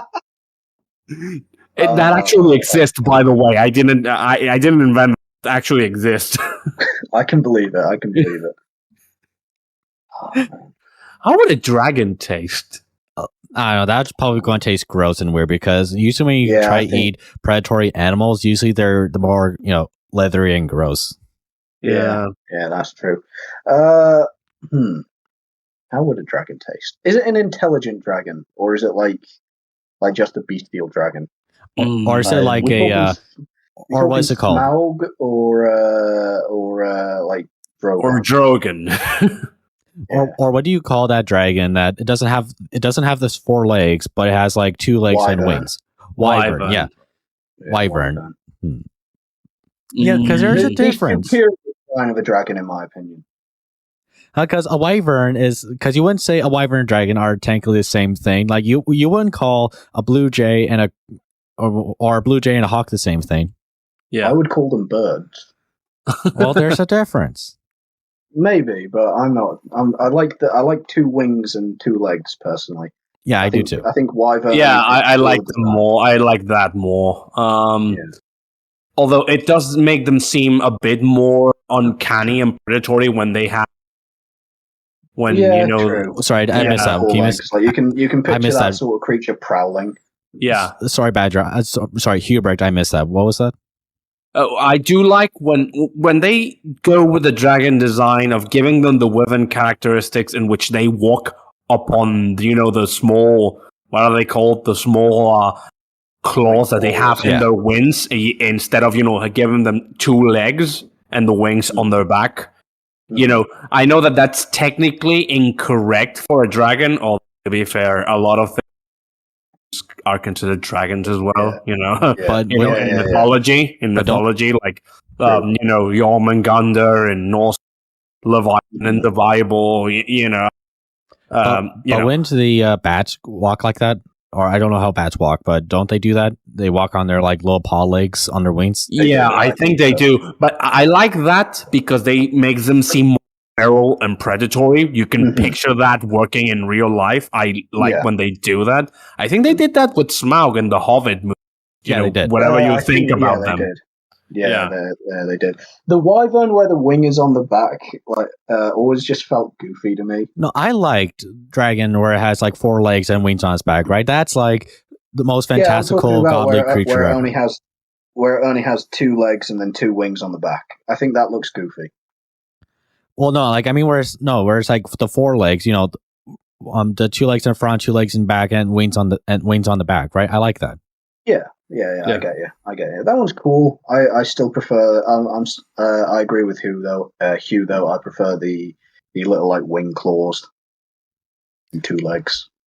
But we'll go back on Bretonnia. But I want to ask you, Badger, because you were bringing this up one time, right? You're doing Flesh Ear Court's Targaryen theme house, right? I'm actually interested. Yes. Incest. No, they did not do the incest. It's the dragons. Well, they're not Targaryens, and they're not Targaryens. Listen, I'll start going off about just Targaryens. I can do that for like an hour. No, just do your Flesh Eater Courts thing. But yeah, so basically, my homebrew for the Flesh Eater Courts, I haven't thought of a name yet, but they were basically a dynasty of dragon riders. Okay. And I'm still brushing up on AOS lore, but I like the Necroquake, is that what it's called? Where like a bunch of death magic happened. Yeah, that's when that happened, a lot of the dragons died off, and then the newer dragons that were born were getting smaller and smaller. So this dynasty was losing its power, similar to House Targaryen. And then a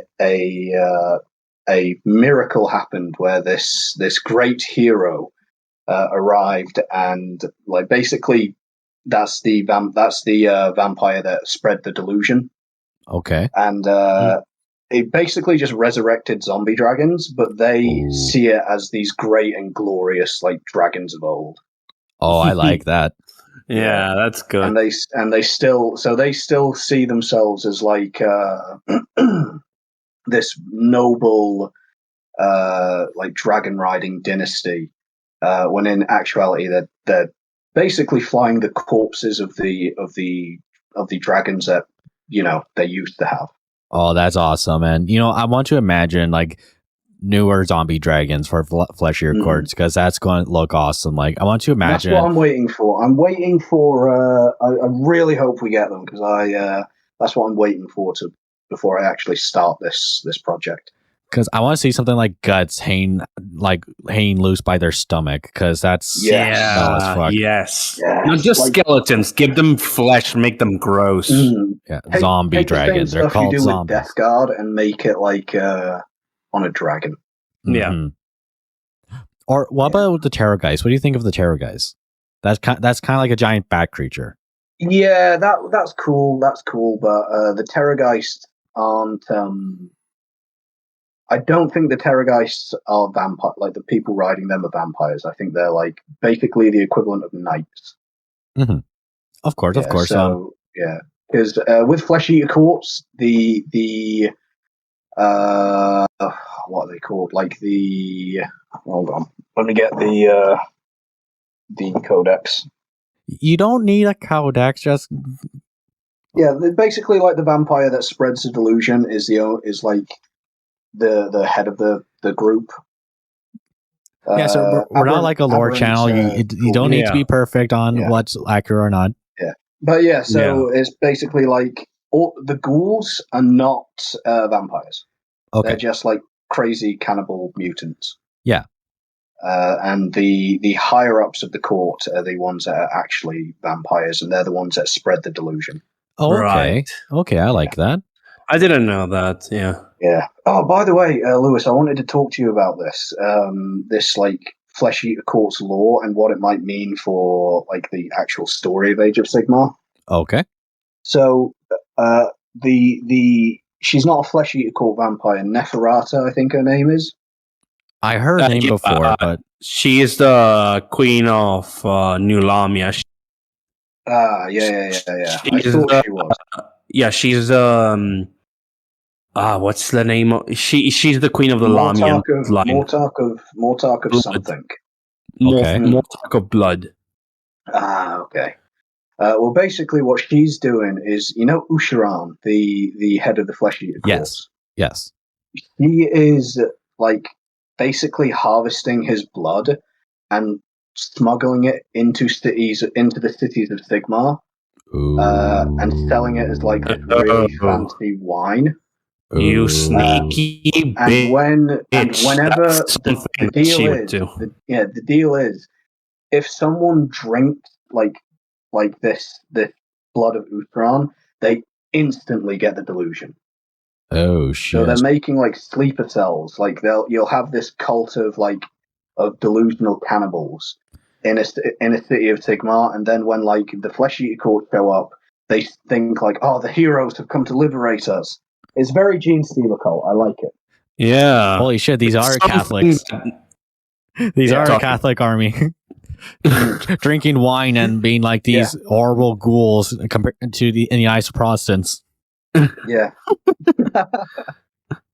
That's something really in character for Neferata to do. She prefers to use subterfuge over, direct force. So yeah, yeah. I thought that would be something in character for her. That sounds cool world too. It sounds like it. Yeah, I think so. She was. Going back to Bretonnia a bit, and going back to Bretonnia a bit, you know what my favorite of the new things they show that came out is the Bretonnian Lord on the Pegasus. Yes. I was going to say the Grail Maiden on the horse, but she has no. Ooh, yeah, that's nice. That is nice, but that is nice, and the unicorn's nice, right? Can I say something about that Bretonnian Lord on Pegasus? Yeah, go ahead. Right, it looks great. I really like it, and it's really showing off like what Games Workshop could do with like newer tech with older ideas, right? But the thing I will comment on is that in that launch box with Bretonnian Tomb Kings, Tomb Kings had that crocodile skeleton dragon thing, right? Yeah, that was cool. That is cool. Cool, yeah. But for Bretonnia, I think it was a missed opportunity to do something like a hippogriff. Yeah, a Yeah, that hippogriff could be would cool. have been nice. Yeah, honestly, I'm kind of still, completely clueless about why a lot of things, they got all these new stuff, but other things just, they just threw the old models Yeah, into them yeah. because But a lot let me of say- those would have been pretty easy to update. Yeah. That's honestly what's kind of, well, there's a few things that's stopping me from like getting into Old World. Yeah, me too. The fact it does.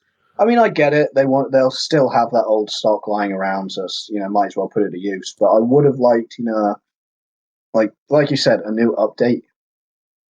Well, And I it's mean, I not- get Update some it's like models. they gave us some new stuff technically with like Knights of the Ram on foot, but let me just say, like the Knights on the Ram on horses, like yes, they're very old, but here's the thing: they've aged like wine. Yeah, they age very well. Like there's Warhammer give models. them that. There's Warhammer models that age like milk, and Yeah, and it's not beyond. It goes beyond. It's like smelly milk. It's like yogurt, basically. the Catachan models, Mm-hmm. for example, those suck. Yeah. And like, let me Yeah. say this about hippogriff idea, because this is a big point for me, right? Compared to something like the Empire has done something very interesting with their ideas of griffins, right? They have like the eagle half, but for the lion half, for someone like Karl Franz and Deathclaw, it's a tiger, right? That's awesome. Yeah. Okay. For something like Total War, they have the most stock image of a hippogriff you can imagine if you were to do a Google search. But right here on their very old hippogriff model in Bretonnia, this is a really unique design, huh? As you see here on the Discord. 1 second.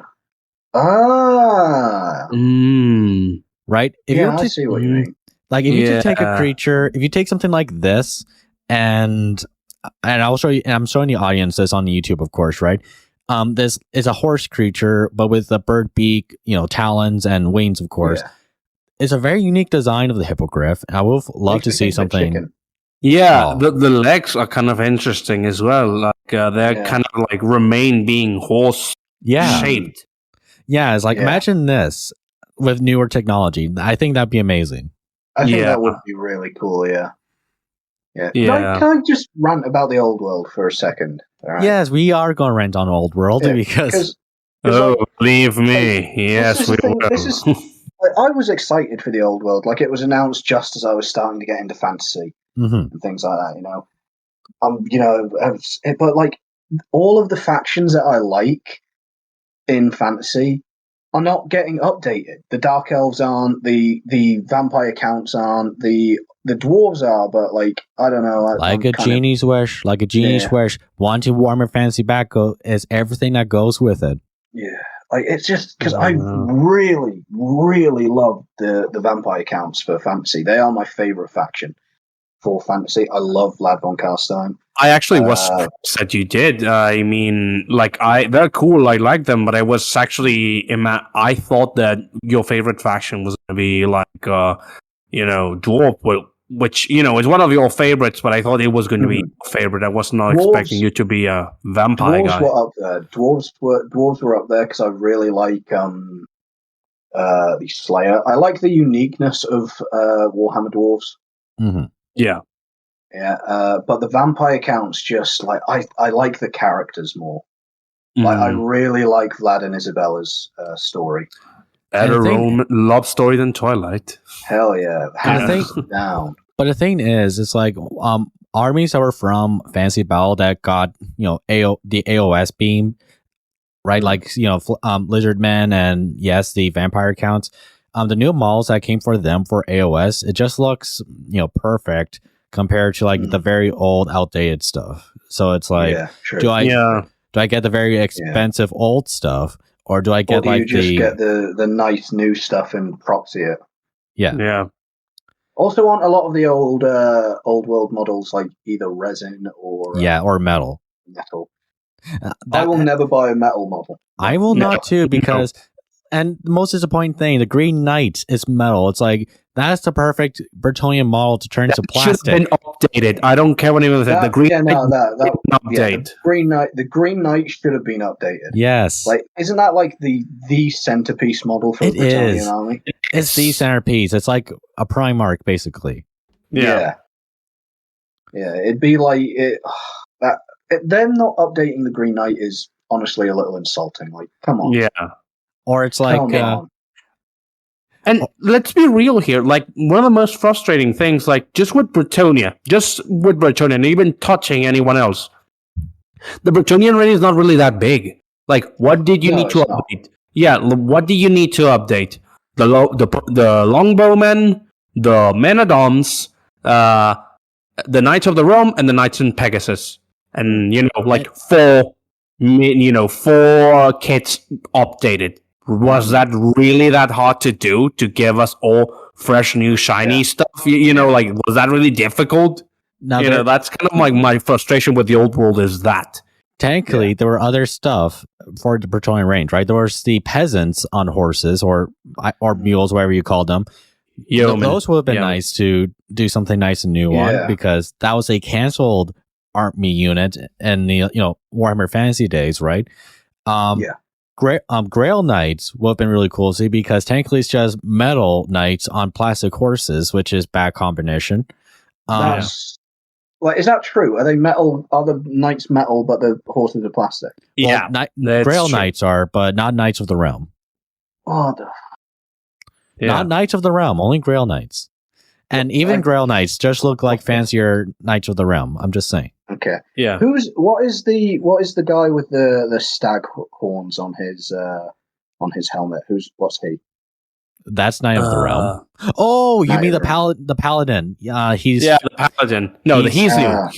He's new. He's resin. Okay. I was going to say if he's not new, he's like that aged really well. No, he is new. Here's the thing. Here's the thing, and this is something I found out on Twitter. Right?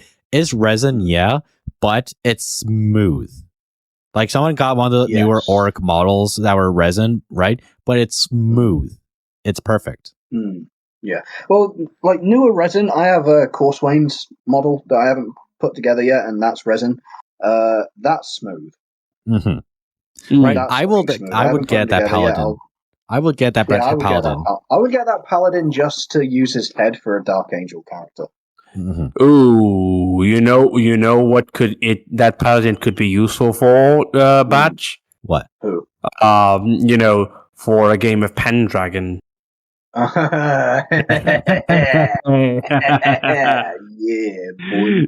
So I have gone full tilt into Pendragon now. Yeah. Okay. The story here, Lewis, is that when we were meeting up, I told them about this RPG that was getting its 6th edition soon, called Pendragon. Okay. It's not as very well made. It's pretty much Arthurian myth, the game. You play a knight during King Arthur's and King Arthur's reign, and do all the things knight and those do. You fight battles, you go on quest, you manage your estate, you court lady, maintain your family line. Your character has kids, and if your character dies, you can continue playing as the children. Those types of stuff. It's surprisingly in depth, even just for like a starter set. Yeah. Okay. So what? And he was like, "Oh, full tilt," because we both love Arthurian stuff. That's why he can. If the Dark Angels are not an indication of that. So when he was getting me the Terminator captain in the store, we went to play Magic the Gathering, which I won, by the way. I spotted the starter kit of the Pendragon game, and I thought, you know what, I'm gonna be a really, really cool friend and go beyond my, okay, I'm patting myself on the back here a lot, but basically I got him the starter set because I knew that he was going to love it, and yeah, I was right. if his reaction is anything to go about it. It's like Christmas Day. So it really was. Like, I felt genuinely bad that I could not, like, I didn't get you more. Do not. Like, it was like, man. Honestly, like, that Pendragon starter set has gotten so much use out of it. I love this. Like, I'm 100% getting the core rules as soon as I can. Yeah, I love this game. I remember, I will talk about Bretonnia again soon, but I remember this one game where it's kind of like a fantastical version of like Joan of Arc France fighting England, right?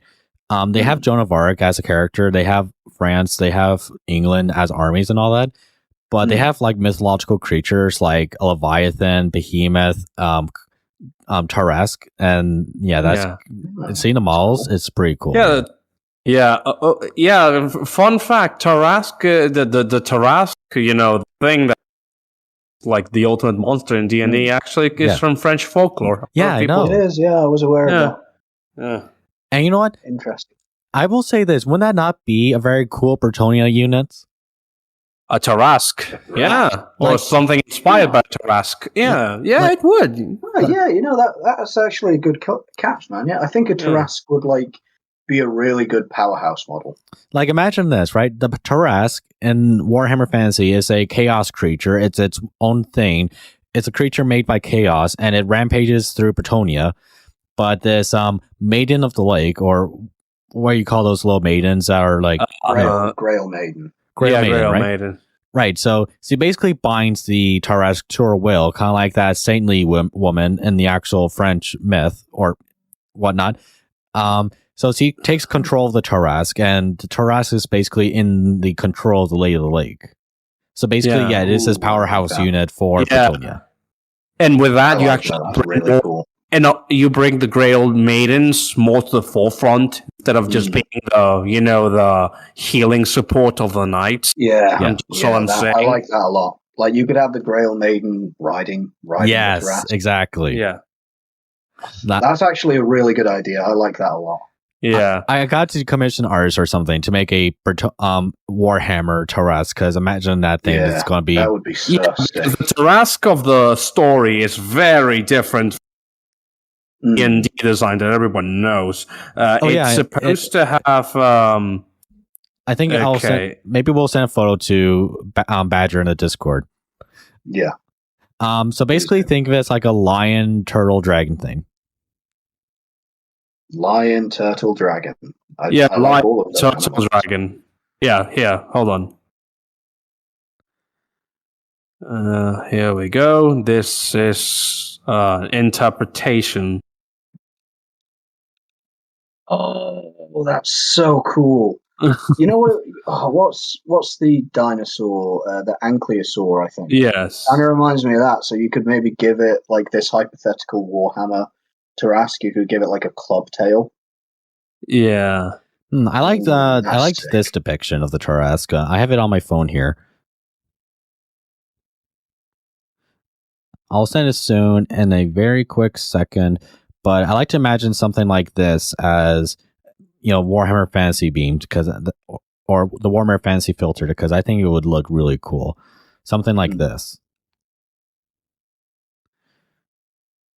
Oh, it's sending soon. It's sending. Maybe not. Let me try again. Whoa. Embed fail. Laugh at this user. Fuck you. Oh shit! Still not going. Yeah, I think a Tarrasque would make for a really. Here we go. Ooh. There we go. There we are. Oh, really? Yeah, nice. That's unsettling. Yeah, it reminds me of the Berserk design. Yeah, I think I'll show this on the YouTube video. Yeah, that's cool. Actually, I think that suits the idea of it being a chaos creature that's been controlled by the Lady of the Lake. You could also have it be purified by the Lady of the Lake or something. True.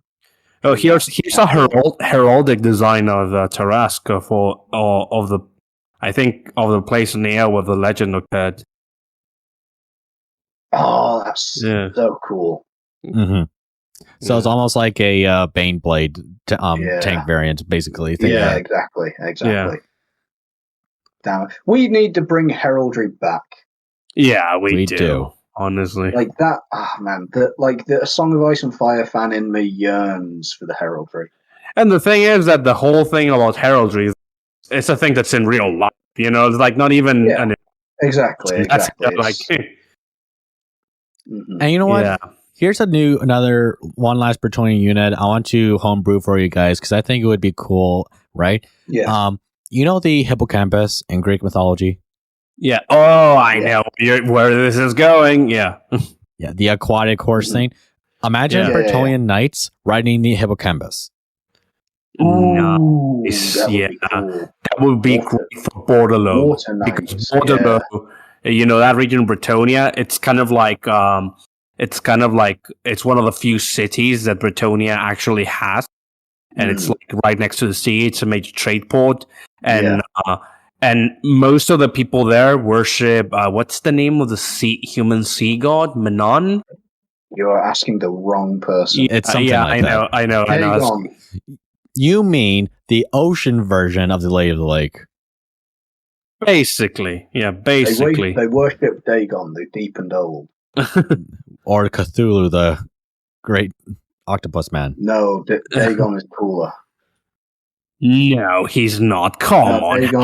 Dagon cooler than Cthulhu. Okay, move on. No, move on. I will not stand this Dagon slander. Night on hippocampus. Night on hippocampus. All right. Yes. Right. So my Get idea. Back on track, you bastards. My idea is that think of a Grail Knight. Once he dies and he ascends to the heavenly wards of the Lady of the Lake, he will charge with the Green Knight, but on a hippocampus. So the hippocampus will like swim in the air and attack the enemy and stuff. Yeah. And cool. You know, it reminds me a bit of the Deepkin. Yes, that's exactly what. Yes. You could probably proxy a few of those models for this idea. Yeah. I was thinking that because you know that deep mare that the Island of Deepkin Lord would ride on, that fish horse thing. Oh, dude. The fucking AOS elves are making me question my racism. Yes, because I want to take the Bretonnian Lord on Pegasus and put him on that deep mare because I imagine that's going to rock. Be so cool. That would be so cool. But like AOS has kind of given me an identity crisis because I find the dwarves in that setting very mid, but I love the elves. Like I love the Sylvaneth, I love the Idoneth Deepkin. Enough with the Age of Shit Marred memes. You guys You're get the one that got me fucked. into this, you dick. Yeah. No, I'm on your side. It's like get fucked with the whole Age of Shit Mar. It's been 8 years. You guys have no original argument on why AOS is bad. No, again, it really does feel like a lot of the hate for AOS is just because it's not old fantasy. And you know what? Fair enough. They could have probably handled the end times a lot better, but a lot better. AOS. But the thing is, that's an understatement. Yeah. But the thing is that when PC Gamer did a slander piece on the AOS game when that came out, right? When they decide to then slander 4AK fans, when the whole female custodian thing happened, it's like, oh, you reap what you show. What happened, guys? I thought you were on their side. Yeah, no, it's ridiculous. It's like how dare you make fun of 40K? Oh, Lord, I've been hit. Yeah. First off, I will never take the opinion of any journalist. Yeah. And fuck you don't hate journalists enough. You think you do, but you don't. No, you don't. Journos suck. Huh? But I think in terms of the faction, my favorite factions for AOS, top Flesh Eater Courts, then Sylvaneth. I think the Sylvaneth are really, really cool. I like the Tree People. Then the Idoneth Deepkin. Yeah, those are good picks. Mine would be, I would say, the Seraphon. Oh, yeah. Seraphon are very cool. Mexican represent. Mexican represent. If I want if I wasn't so salty about how expensive this whole shit has gotten, and right now I'm angry with GW for several things, let's just say, and my pile of shame wasn't big enough, I would definitely buy myself some Seraphon because they are such a good update. Like really, really, really good. Like you could just put, them on square bases and play, or you want lizard men models, just put them on square bases and that's it. That's all you need to do. Exactly. Yeah, that's all you need to do. My top three. Oh, sorry. What? No, go ahead. Sorry. Yeah, like I'm just saying, like I would say Seraphon, Stormcast, because I do like the Stormcast, especially with a new look. And I was going to say something like Slaves to Darkness or Deepkin or Vampires, but considering that the Skaven are coming out, right.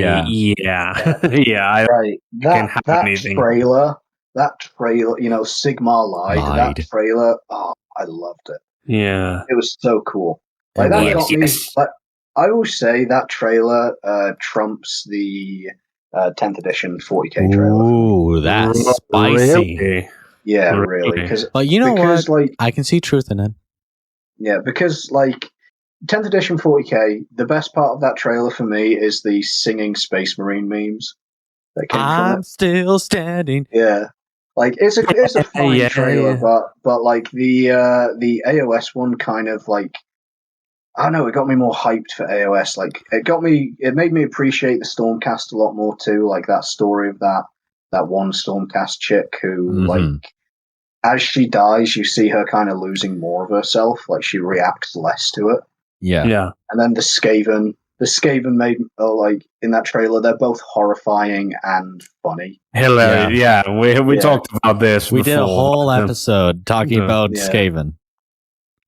Yeah. Although I wish they revealed like a starter set with that trailer. Looks like they're going too soon, actually. From it, what it seems on their community page and stuff. There's like this countdown. They're going to probably show off the whole launch box. Well, launch set. I wouldn't go so far as for me to say that the trailer trumps the 10, because I did love the grim, dark feel of the whole Gilman saying victory. I love that. I wouldn't say it, but it was a really good trailer. Fair enough. But don't get me wrong, I liked the 10th edition trailer, but I don't know. The 10th edition itself has been. We actually talked about this. Yeah, I'm not hot on 10th edition. But you know what? Sorry, if I were to do my top three favorite AOS factions, it would be something like Stormcast Eternals, Aonith Deepkin, and Stormcast Eternals, Aonith Deepkin. Oh crap! There's so much for the third that I enjoy. It's like it's hard to pick. Yeah, I know that feeling. I mean, what do we have? We have, the Vampires. Aurochs. Sorry, that would be my third favorite. Aurochs. Aurochs. Yeah. Both Iron Jaws and Cruel Boys. I love that. You know what we'll need to do at some point. You know this art we have where it's our Space Marines having a nice meal. Yes. Together. We'll have to commission art of like the AOS versions of us. Like yes, I always thought of that. Q's a big lizard. Lewis is a Stormcast. Stormcast or Stormcast and a fedora. Exactly. Yeah. Stormcast. And what is Sigma tacos now, or Sigma kebab? Sigma. It'll be kebab this time. Okay. Let it be kebab. Let it be kebab. Let it be kebab. Yeah. Instead of eating the kebab, I'm just eating a person. Kebab or Nagash kebab or Nagash kebab. It's got to be Nagash kebab. Or Nagash tacos. Or Nagash tacos because he's a skeleton god. Yeah. Or Nagash tacos because he's a skeleton god, True,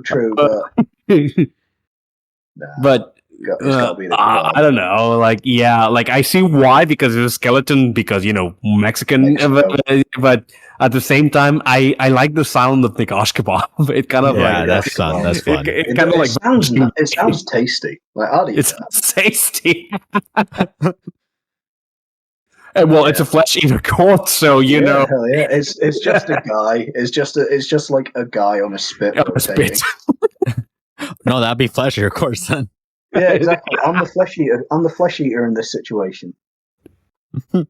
Well, to be fair, the Seraphim would eat meat, flesh too. Technically, like big dinosaurs.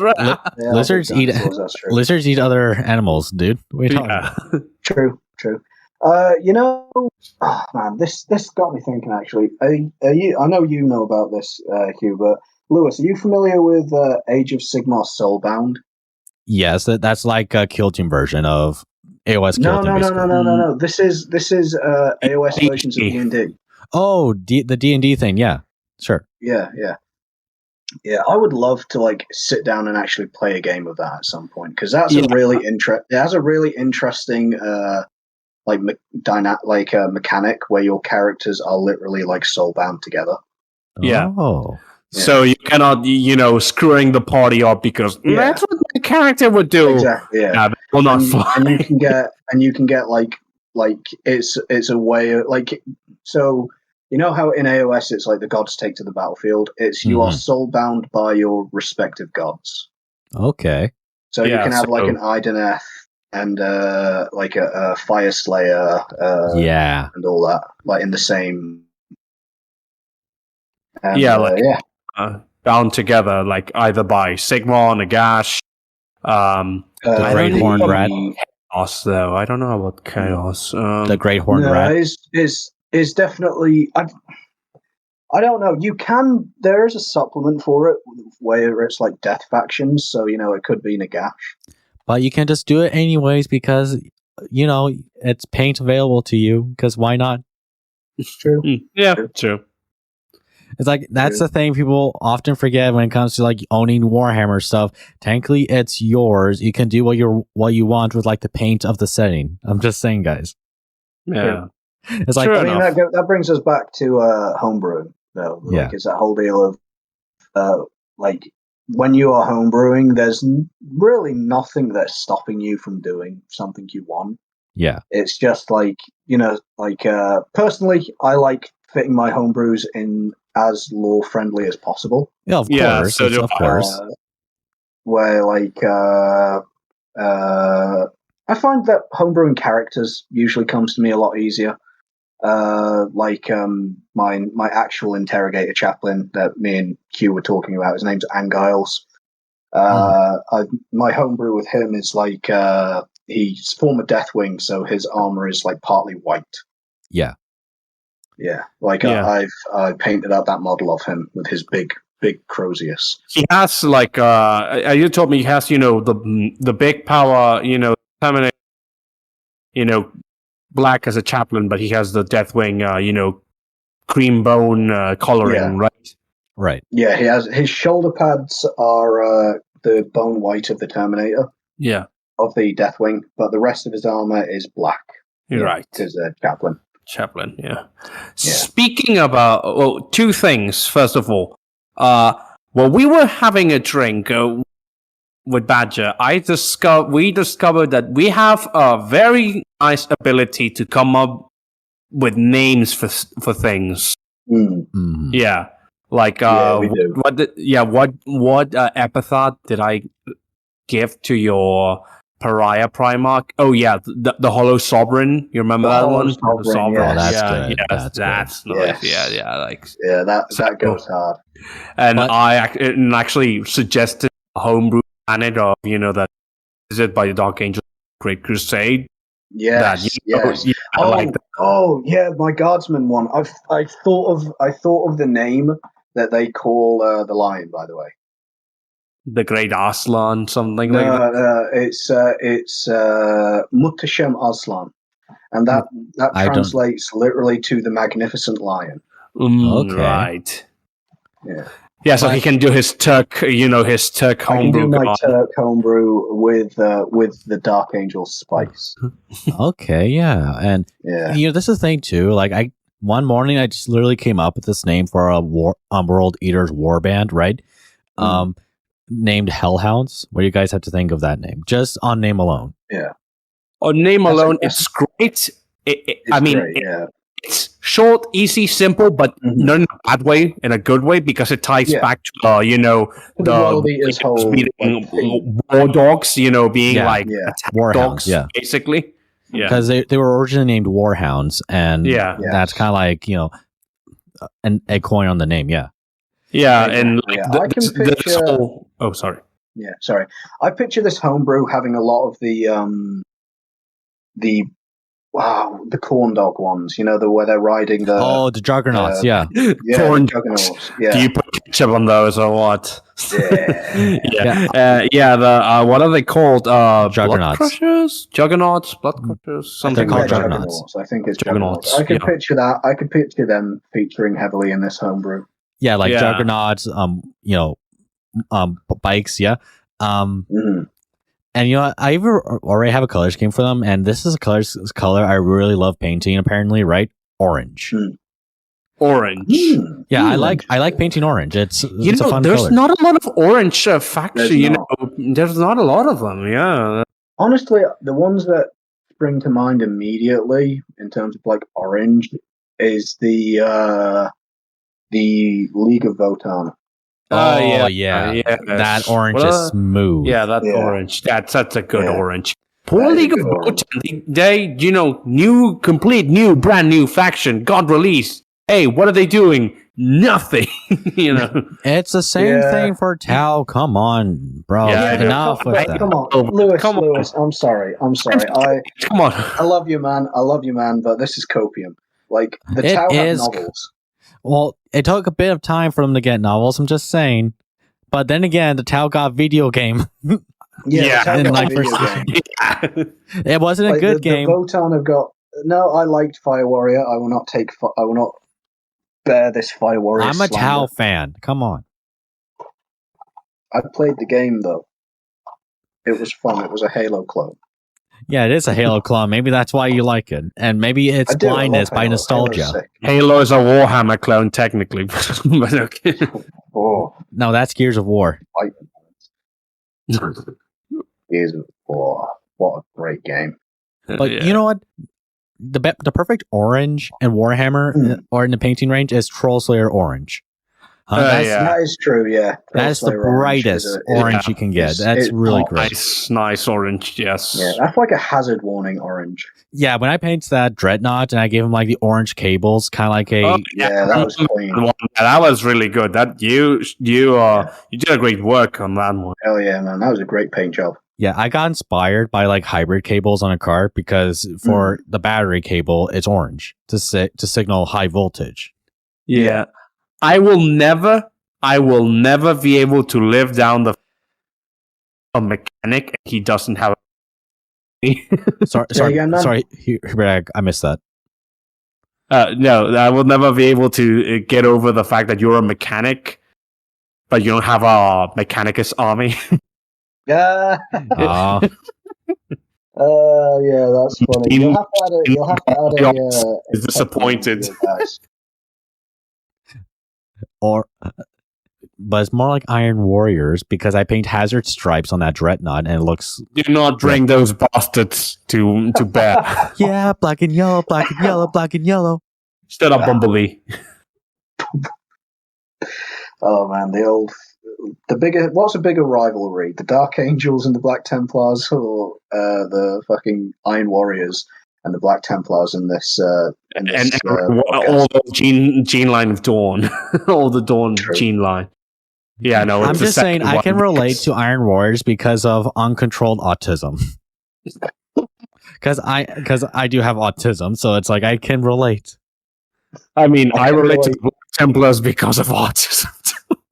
I can relate to the Dark Angels also because of autism.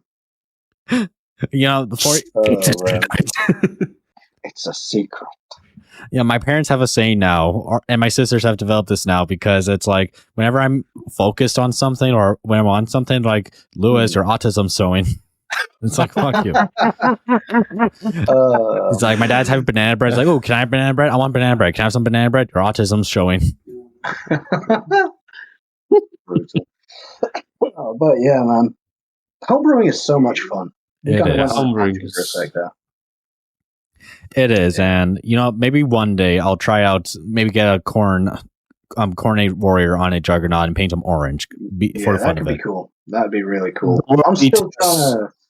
The World Eaters minis are magnificent. They're some of my favorite Chaos miniatures. That range refresh is great. For the Even though the one unit where it's like 8 demons possessing a Marine, that's goofy. That I would have liked it more if they like that model looks less possessed than the actual. Yes, possessed. if you look at the possessed, that says I have a demon in me. Yeah. They're the ones I'll probably say something like, your mother sucks cocks in hell. Yeah. I mean, you can make the argument that they just look, just their extremities look mutated because, they're corn demons. They do not care. They only care about the killy parts, But at the same time, they do look, for a guy getting possessed by 8 corn demons, they don't look possessed enough. Honestly, I think just add more spikes. Like have some horns and stuff. Yeah. Mm-hmm. Some horns or stuff. It doesn't need to be like the possessed where they have like crab claws and the weird testicle flail. But just some more spikes like busting out of the armor or something. Or that look like how the corn demons usually resemble like the stereotypical appearance of a demon. Have them have the I think they're called the 8-bound, like horns busting out of their head or something. Yeah. Something small to make me feel like, okay, this guy has 8 demons in him, rather than just like that's what he said. At the moment it looks like he just has 8 different types of steroids in him. And you know what? Which would not be inaccurate for the World Eaters after all. No. But you know what? The thing is about Chaos in general, right? You can take any art of them and they will make like a Disturbed cover, like for an album. Oh yeah. Like the Codex cover for the CSM Codex, it's straight out of like a Disturbed album. Like, burn it, I bring you hell. Yeah. Wow. Yeah. Oh, lads, what do you think of these rumors of the Emperor's Children being next? They're going to happen. They're going to happen because it is something I've noticed. 8th edition Death Guard. 9th edition is... No, wait. I think it was 7th edition. It was, Thousand Suns. 8th edition was Death Guard. 8th was 9th Death Guard, edition that was Dark Imperium. World Eaters. Yeah, 9th edition was World Eaters. 10th edition is going to be Emperor's Children. It's going to be something. It's the only faction that's left. Then they psych and they do Alpha Legion. Oh. I know. But you know what? This might sound odd, but you know what they should do for Fulgrim's Primarch model? What? Right. So do the same thing. He's like a snake winged demon thing.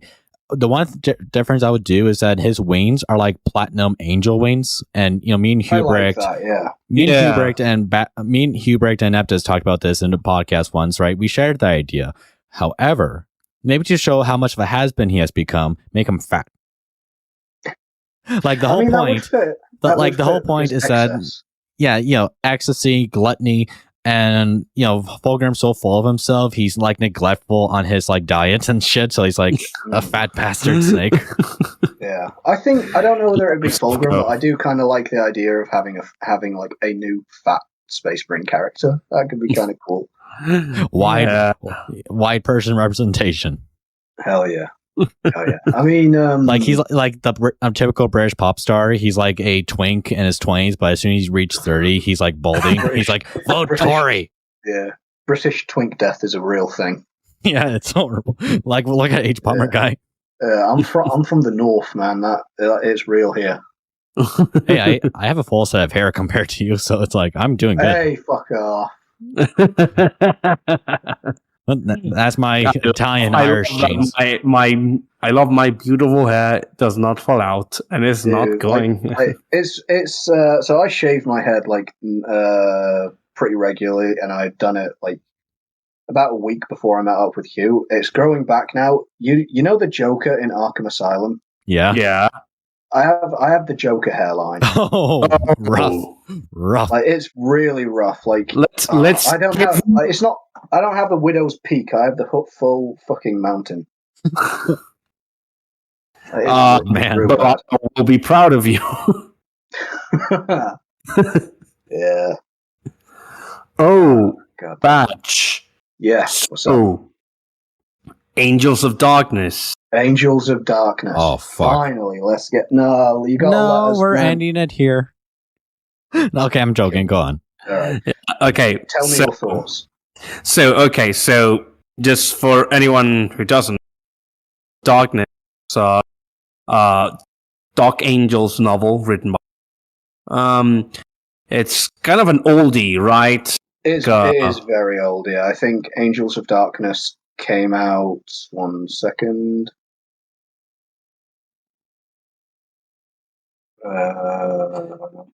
Well, Batch searches for that.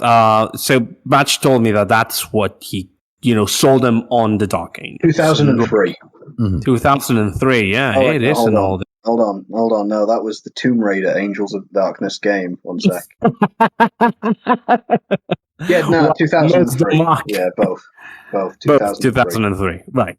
So that's what sold him on the Dark Angels, right? Yes. So he asked me, "Hey, you should read it," and I was like, "Okay, I'll read it. I'll stop reading what I was reading, just in our review." Yeah. So I got the book. I read all through it, and I gotta say, I like it. I liked it. I liked it surprisingly. I was not expecting to hate it, but I was not expecting it to be mid. Yeah, I was expecting it to be mid. Most of all because I don't like acting on a good day. And honestly, I've never hated the Dark Angels despite all our shit talk about all our shit. I never hated them, but they're not my favorite. And I was like, and I know the whole, curse of the Dark Angels novels that they're kind of not too good. Although I did like Descent of Angels. So, about the book itself follows two POVs. It follows a fallen named Astalan while he's being interrogated by an interrogator chaplain in the Rock named Boreas. Okay. Yeah. And then it follows the other POV. It follows Boreas' POV while he's on a mission on a planet called Piscina, several years later.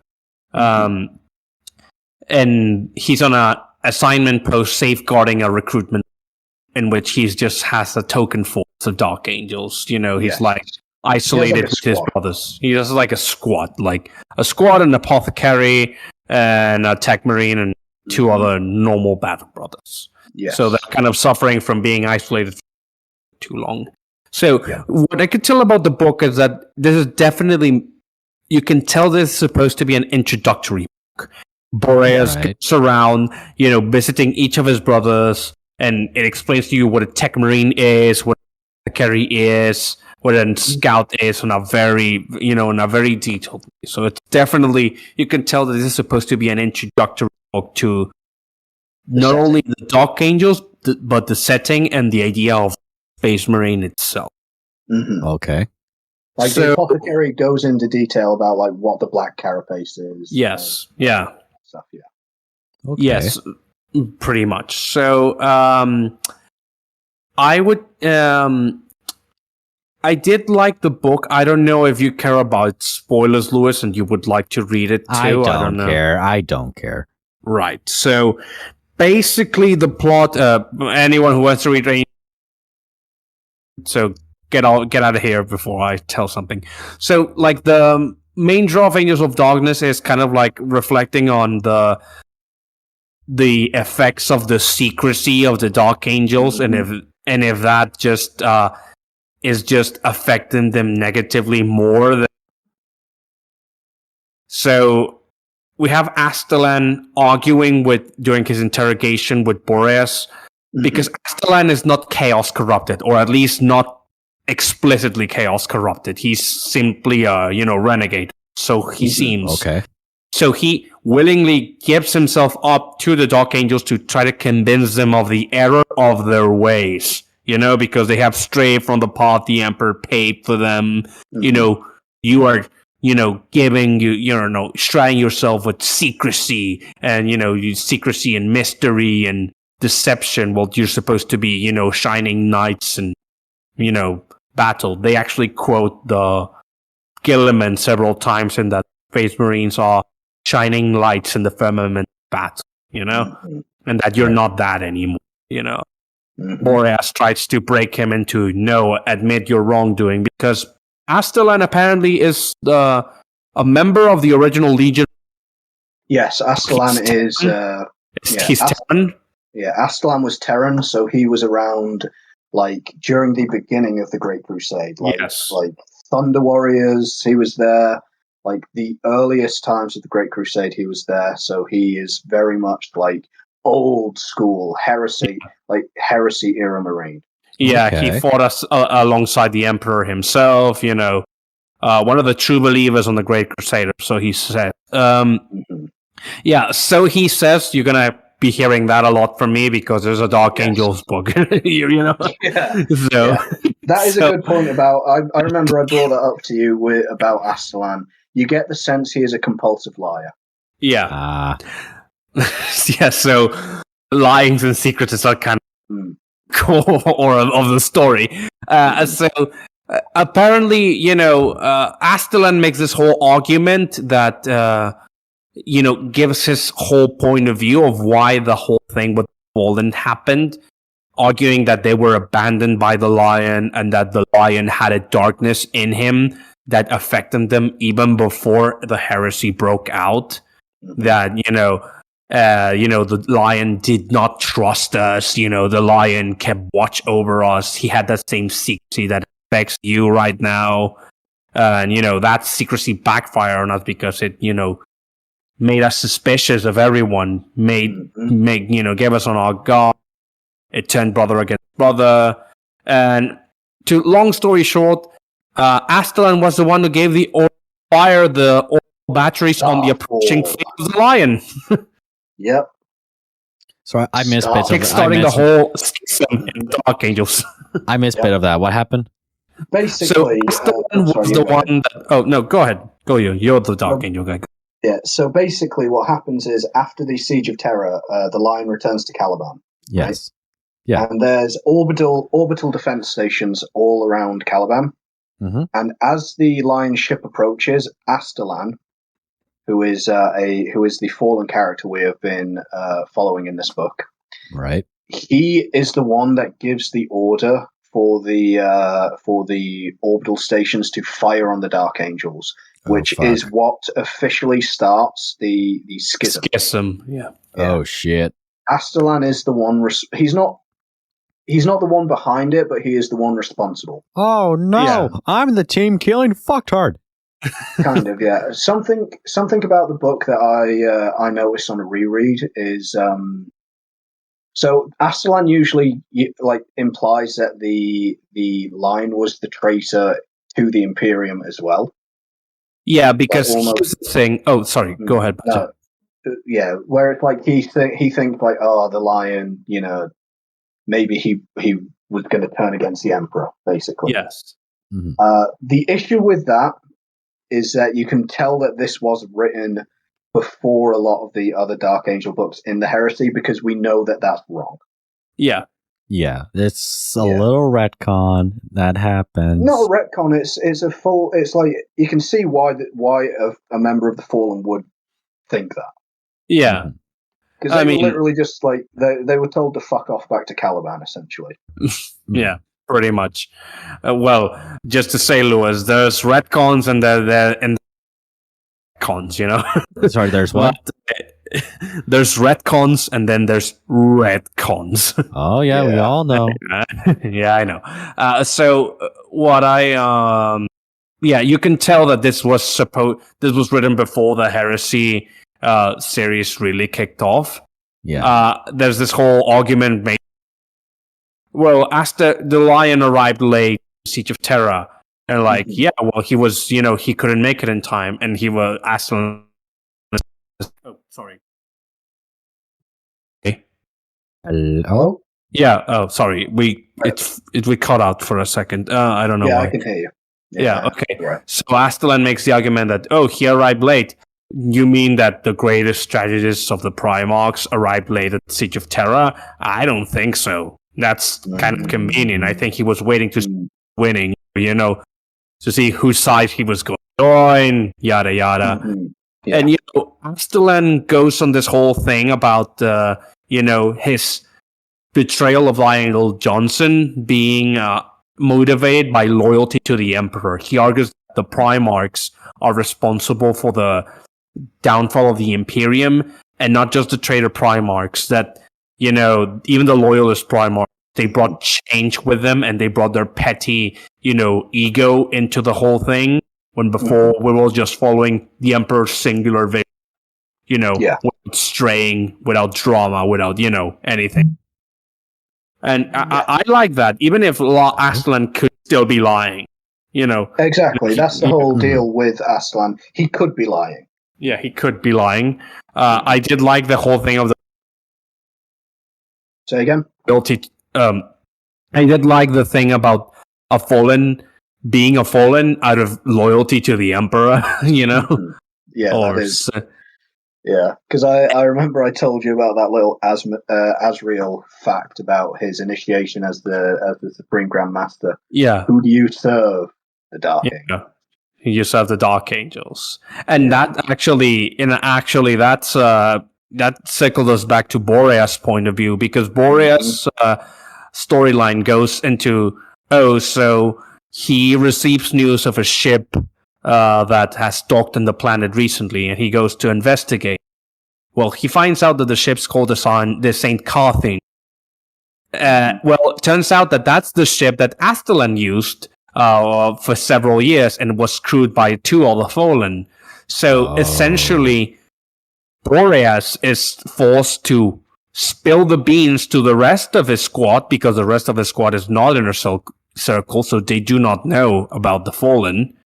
So he spills the bean into them, inducts them on the field to the Deathwing, and basically they go on the hunt for them inside the system itself. They never leave the system, but traveling between inside the system can take weeks. So so essentially, all the thing Boreas' point of view is. He has had ever since he interrogated Astellan, he has had a bit of an existential crisis about the Dark Angels, because Astellan's testimony left him doubting about the sanctity of the whole secrecy of the chapter.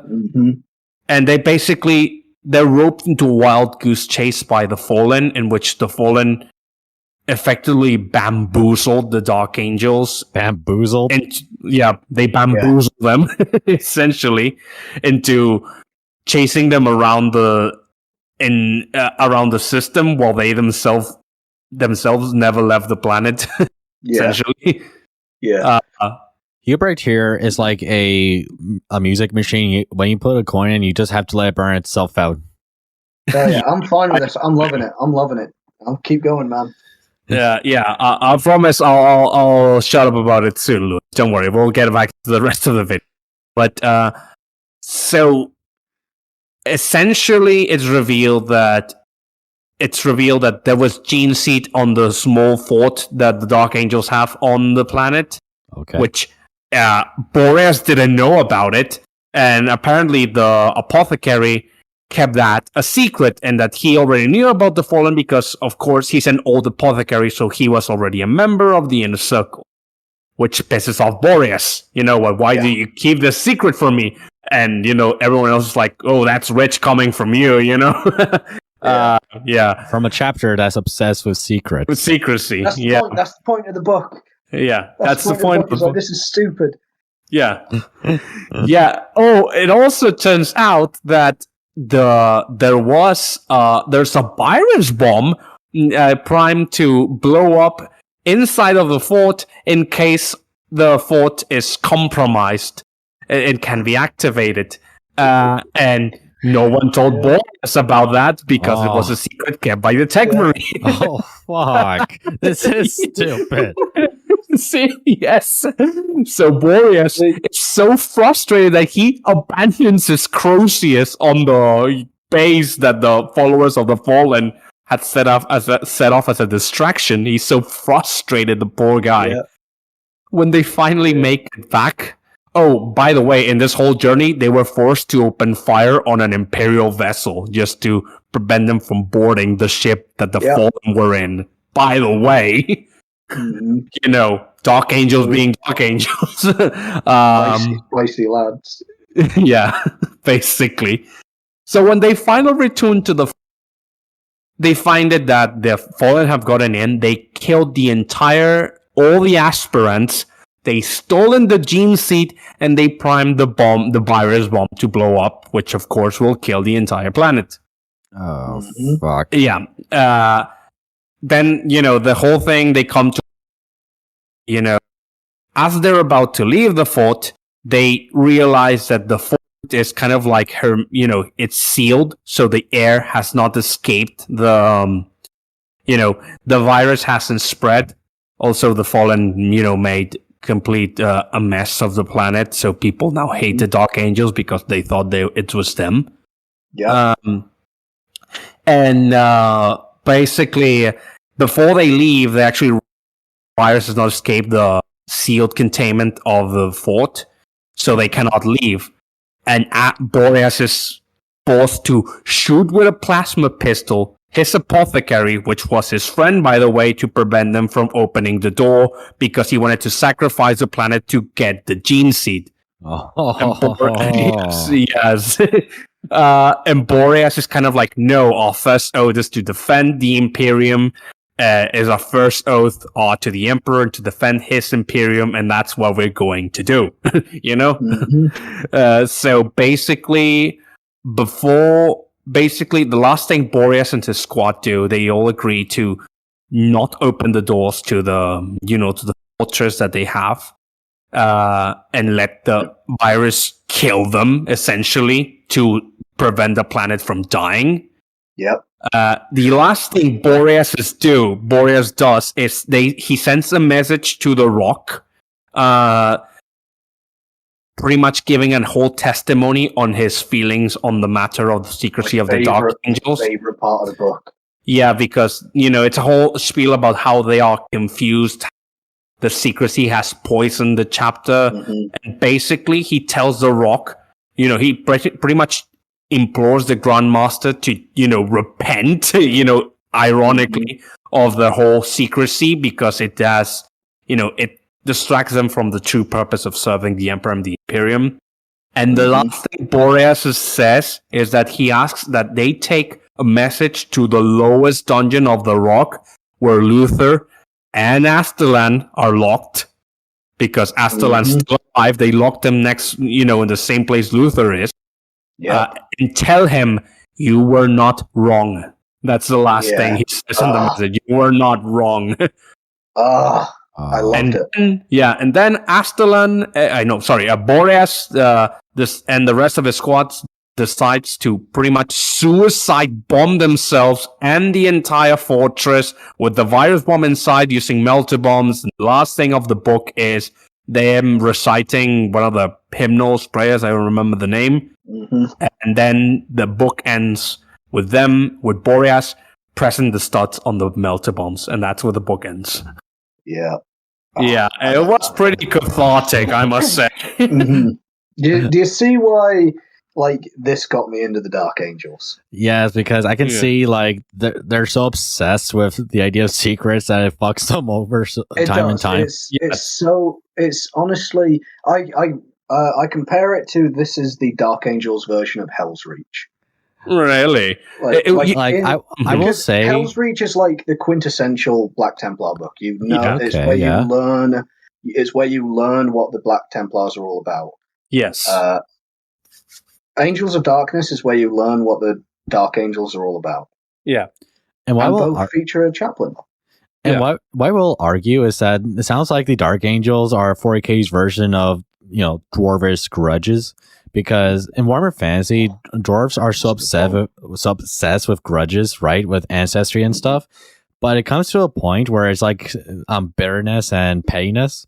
because it'll be like dwarfs that would like cut all ties to another dwarf clan because a dispute over a handkerchief or shit. Or in case of Gotrek, and an old friend of his, it's a dispute over a shitty book of poems. and at the end, it's like Gotrek and him just laughing. It's like of how that the only reason why his friend kept the poem book is because of the principle of the thing, despite the fact that he said it was awful. So it's like in this case, Dark Angels are the dwarfs of Warhammer. Stop, Lewis. You're making me like them more. You're making. I don't. You're making me like him even more now, man. But you're not wrong. It really is like similar to the dwarf comparison. It's obsession. Mm-hmm. Yeah, it's obsession and stubbornness and autism. Honestly, a little drink of autism here and there. Yeah, exactly. You get the feeling that it's less about they wanting to restore the honor of the chapter than it's more about their ego being hurt. Their ego about being the first legion has been hurt, and they having half a legion of traitors. Yeah, that's about the chapter's honor and more of their own ego. It feels like that. That's what I was saying to you. When we met up too, where it was like it's very much the idea of like we are the first legion. If we can fall, anyone can fall. So it really is steeped in ego. Like that's just all of the Dark Angels in general. Like I remember I told you about that time a Dark Angel yells at a guardsman because he was complaining that they get better gear. And I'm like, what the fuck? Why are the cannon falls talking to me? Exactly. Yeah. Exactly. This is Emperor's Children level of pride and ego. Yeah, Dark Angels earn it though. Yeah. Okay. Sounds like something Egomaniac would say. Yeah, pretty much. It struck me though when I said that I will give it a solid 7, solid 8. Say. That's fair. Yeah, that's completely solid fair. 7. No, like 7.5, solid 8. Yeah. Yeah, I liked it. I liked it more than I did, than I thought I would. And here's the thing: I was surprised because most of the Dark Angel community came at me saying, "What did you like, the Angel of Darkness? That book sucks." And I'm like, "What? Really? No. To me, that's a lot of the times. It's kind of like I think that's Dark Angel fans being frustrated at more Fallen. Because I think a few, personally, as a Dark Angels fan, I enjoy the cuntishness of the Dark Angels. I don't need to root. I don't need to root for every Dark Angel I read in a book. I can acknowledge that they're kind of assholes. Yeah, but fair enough. A lot of Dark Angel books can feel like samey. Not samey, but also I'm reading this because I think the chapter is cool. Why are you being mean to the chapter?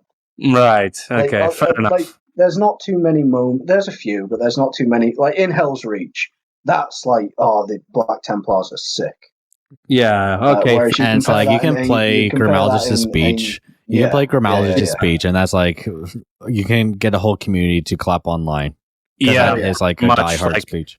It makes me want to go kill some orcs in real life. It psychs me for the Black Templars so hard, Exactly, yeah. Whereas in Angels of Darkness, it's very clear that the Dark Angels are their own worst enemy.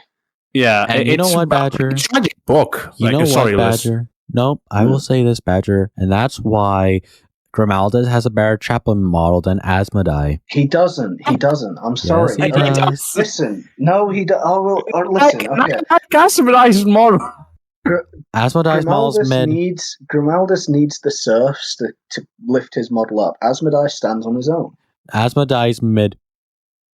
You're mid. Grimaldus is so hardcore that he has his own pack mules.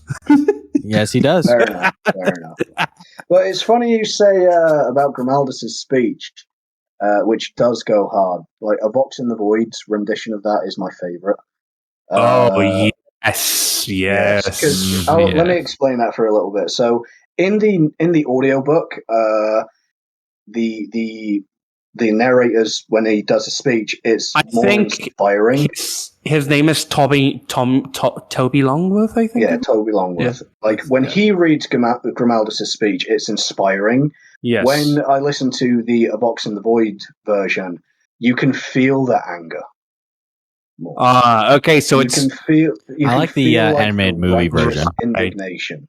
yeah, and that's all. And the Black Templars are all about that. The Great Yeah. Crusade turned from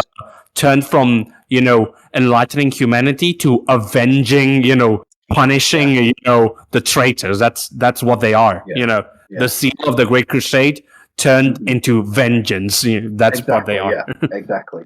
Like I'll send you the speech, Q, after the podcast, because Right. like the way he says "our city, our world" in this in this speech, it goes so hard. Right. Like he spits it. Well, yes. But anyway, what I was saying, the best speech ever. it is a good one. But I think of Boreas's speech. I ask myself what it means to be one of the Dark Angels. I liked it a lot, although it feels far more. It's a definite, since the book itself is melancholy. It's melancholic. It's tragic because you can tell that you can. It is. Make argument that the book itself is a tragedy because it doesn't end well for anyone.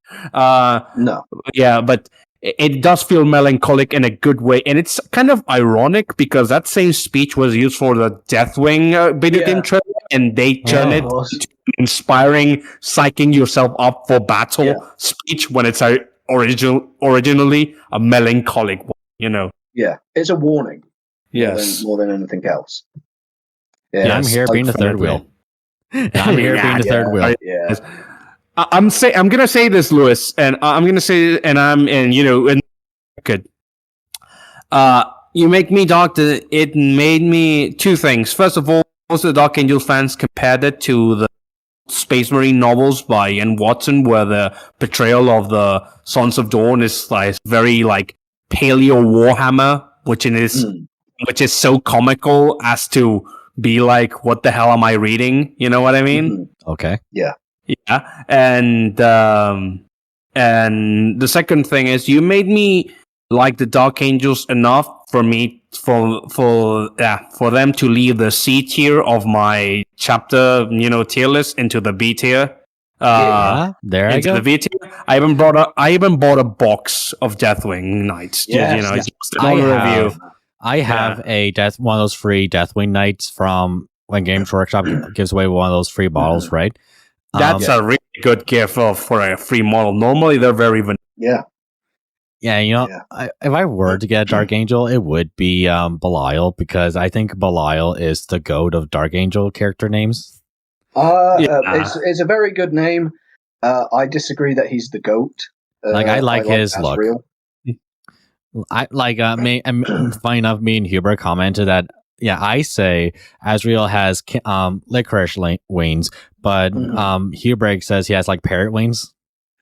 I remember because I was screaming at the screen when that conversation was going on. Not making fun of him. He's cool. He's triggered.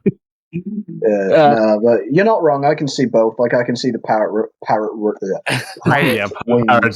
and I can see the red licorice.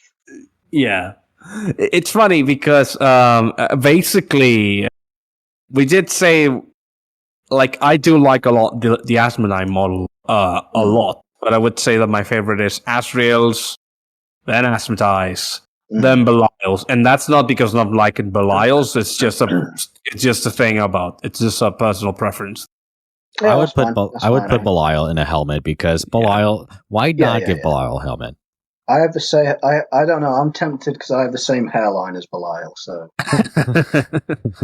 hooded Belial or unhooded Belial?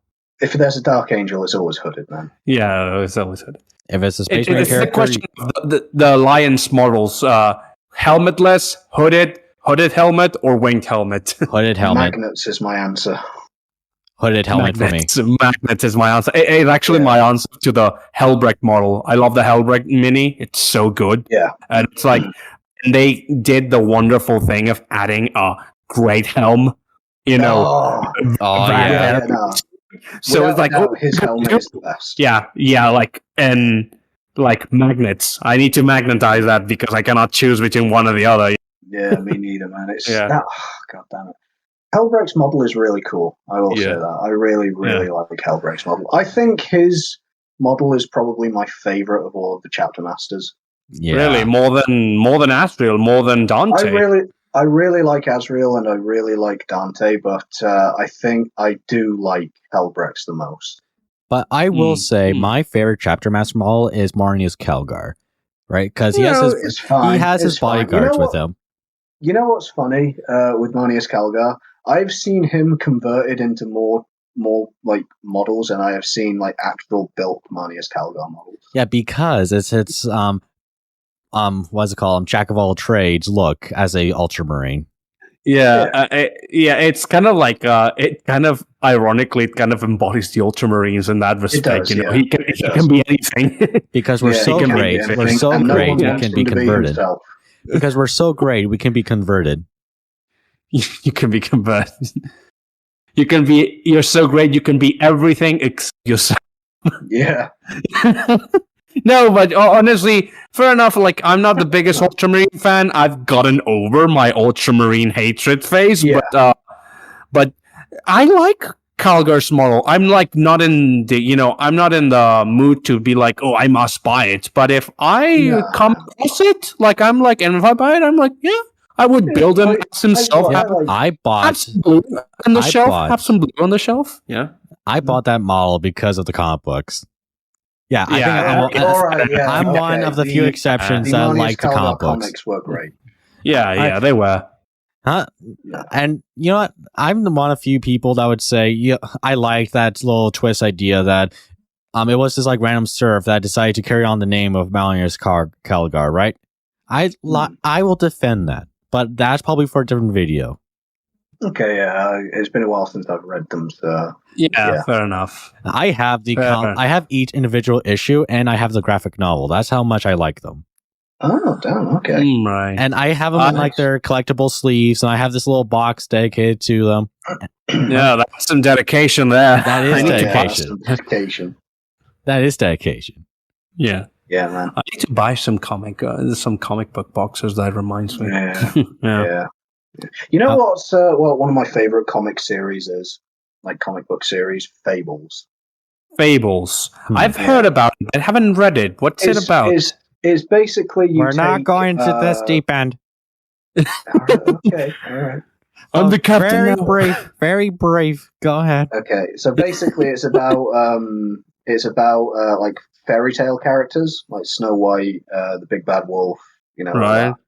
Okay. But they've been forced from their like original world into New York City. Oh, those poor things! And they have to pretend to be like actual people, and the Big Bad Wolf, or Bigby as they call him, he's like the sheriff of this little community of fables. So this is kind of like there's a kind of I mean like this kind of like the movie Uncharted is called.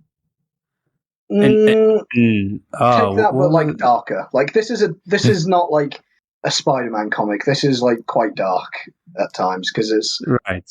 I mean the Disney film Uncharted, or is that what it's called? Yeah, I think it was about a fairy tale princess being transported to the real world. Yeah, imagine that mixed with Sin City. Yeah, okay, I can get that. It's a good comic book series too. There's a running joke in it where Pinocchio is in it. Is a character in this comic, but he stayed a boy. He's like in his 30s, but he's a kid. Oh man. Oh. Yeah, so that's like a running joke. But yeah, it's quite dark. Like that comic got real dark at some points. Like the Frog Prince is a character in it, and his backstory is fucking tragic. Oh. What about the level tragic or not? Yes. Oh, I don't think you were going to say yes. Yeah, basically. So what the Frog Prince's deal is he's called Flycatcher in the comics. What happens is it's the usual Frog Prince story, kisses the princess and turns into a thing. But the twist is that whenever he gets afraid, he turns back into the frog. And the reason all the fables had to flee their realm is because there was this invasion by like They call him the Master, I think. And he had a wife and daughter, and the Master's forces invaded his keep. He got afraid, turned into a frog, and was forced to watch as his wife and daughter were, you can gather. Yeah, Oh, okay. shit. Yeah. Right. So very Okay. guts. Like I was saying, this is like Unenchanted mixed with Sin City. It gets Right. dark. With maybe some Right. Berserker in there. Yeah. How- Like it's a good comic series, though. I'd recommend it. Right. Mhm. Yours, Lewis? Oh, sorry, what? Your favorite You have comics? a favorite comic series? I for the longest time I collected The Walking Dead when they were a big thing. Mm-hmm. Yeah, but Comic then definitely better. But then again, I stopped watching the show when they faked out Glenn's death the first time, like the scene where he was getting his guts eaten out. I said, if they faked his death, I'm stop watching this show. If they faked his death, I was like, I'm done. And I didn't turn back on. I stopped way before that. I stopped at about season 4. Yeah, Season 3 was it for me. It was like kind of like, no, man, I cannot do this anymore. Even Daryl keep me here. How can a show about be killing zombies be so boring? I think because they that's all they did. Well, the comics made it more interesting. It's like the comics were a lot more interesting. True. Yeah. Yes, they were. And I never finished the comic, but I think the comic did not dip in quality, did it? The comics were pretty good. I think the comics stayed pretty consistent. Right. Like they'd say consistent. You know what graphic novels I do like to go full circle? I like the Night of the Seven Kingdoms graphic novels. The Duncan Egg. Oh yeah, that one. Oh, and here's the good. Sorry, I know what you're talking about. Go on. So it's the stories of Sir Duncan the Tall in Westeros and his kid squire who eventually becomes king. Yeah. Right. Yeah, and that's more lighthearted and it's a good comic series, and keeping in George R. R. Martin fashion, unfinished. But this one graphic novel that I actually own, and this is because I read the book and I like the book so much. It's the graphic novel adaptation of The Last Unicorn. Oh, yeah. I really like that book and I really like that story, and the graphic novel was really good. I liked it. Right. It's a book that I haven't read, and I've heard it's really, really good. I think Christopher Lee was a big fan of it. Yeah, that's also why, because he was in the animated movie. Yeah. Yeah. Really? Yeah. Interesting. I wasn't aware. I will say that my favorite comic book series or graphic novel, whatever, you already guys know this. I love Hellboy. I love the Hellboy. Oh, goddamn. Hellboy is great. Yeah. I never actually read Hellboy. I should, though. You never read it, Lewis. I really recommend that you do. Yeah, I watched the movies. I watched the movies. Traditional, yeah, of course. The movies were great, too. The movies were great. It's amazing how movies that do not really follow the comic that closely were as good as they were, Yeah. Also, I think it helps that you had Guillermo del Toro. It helps. That guy, is good when it comes to visuals. Yeah, it's good with creatures. Yeah. Yeah. Honestly, Hellboy and Abe are probably one of my favorite bromances in just media in general. No, really, but Lewis, we really recommend that you check the Hellboy universe out because it's a lot of fun. It not only is a lot of fun, but it's the beauty of it is that it's a entire universe. It has different series that you kind of need to get the entire context of a wider story on a cosmic level. Mm-hmm. But it all ends. It all has an end point. So it's like it has a beginning, middle, end, and that's the beauty of it. Because comic books, comics, yeah. Take this from a Superman fan. It's they don't usually end. Yeah, and that's where it becomes like the Simpsons effect, where it's like, God damn it, it's still on. Exactly. I'll tell you what, man. We're going to get into my feelings on comics, but every time I try to get back into DC, they do another multiverse switch up, New 52, Reborn. It's like I can't. Fuck off. Let me read in peace. I don't want to have to learn all new lore every time I pick up a Superman comic. And you want I hate multiverse. I hate the multiverse. I hate the multiverse. I hate multiverse. Superman should have stayed dead by Doomsday. Oh, really? That far back, eh? No, No. Can I just give a quick comment on this before we wrap up? All right. Yeah, go ahead. Right. So the reason why I say that is that I think Superman works best in his golden years and old years as a comic book character, right? There's not really much you can do with Superman in the modern era. I just think. Because I think what could have happened is that Superman represents like this golden era of superheroes that existed at the time. And it's just that when by him dying of Doomsday, that represents like, the world of superheroes going forward, and them always reflecting back on the golden years of superheroes like, Superman. And the reason why someone like him, who's immortal, doesn't exist anymore is because there is a creature that was bigger than him, and that was Doomsday. That's just my opinion. And that shows the tragedy of it. And that's just the tragedy of it. I'm not saying this because I hate Superman or anything like that. I mean, I disagree, but I can see why you would think that. Like, that's completely fair. I think a lot of the problems is that no one really wants to write Superman anymore because you have the whole Superman be evil. Yeah, Superman but evil. Yeah. Which is ironically now much more prevalent than just Superman being a good guy. Yeah. And the only exception of evil Superman, right? It's when he's not actual Superman, right? It's either Homelander or Omni-Man. Yeah. Yeah. And with Mortal Kombat around, you can actually do Death Battle in video game. Omni-Man versus Homelander. That's sick. I love that. I have that Mortal Kombat game, and guess who's my most picked character? Homelander? No. Omni-Man. Omni-Man for me. Omni-Man is great, yeah. Yeah. But why is Superman not in Mortal Kombat yet? I think because they have the Injustice. Well, they have like, Injustice. I'm just saying, it's like Injustice exists, but why not have him be in Mortal Kombat? Because, Warner Brothers. Copyright. Because copyright, I think because Superman doesn't kill. Yeah. Or most of the time he doesn't kill. I mean, I don't know. I'm not that big of a... But I think with a no-kill rule. Batman or Superman? I think Batman's no-kill rule is better because Superman has actually murked fools before. Sorry, Hubrecht, I missed most of your question. What was it? Oh, that who's connection's weird today, isn't it? Yeah, like whose no-kill rule is who goes more hardline with the no-kill rule, Superman or Batman?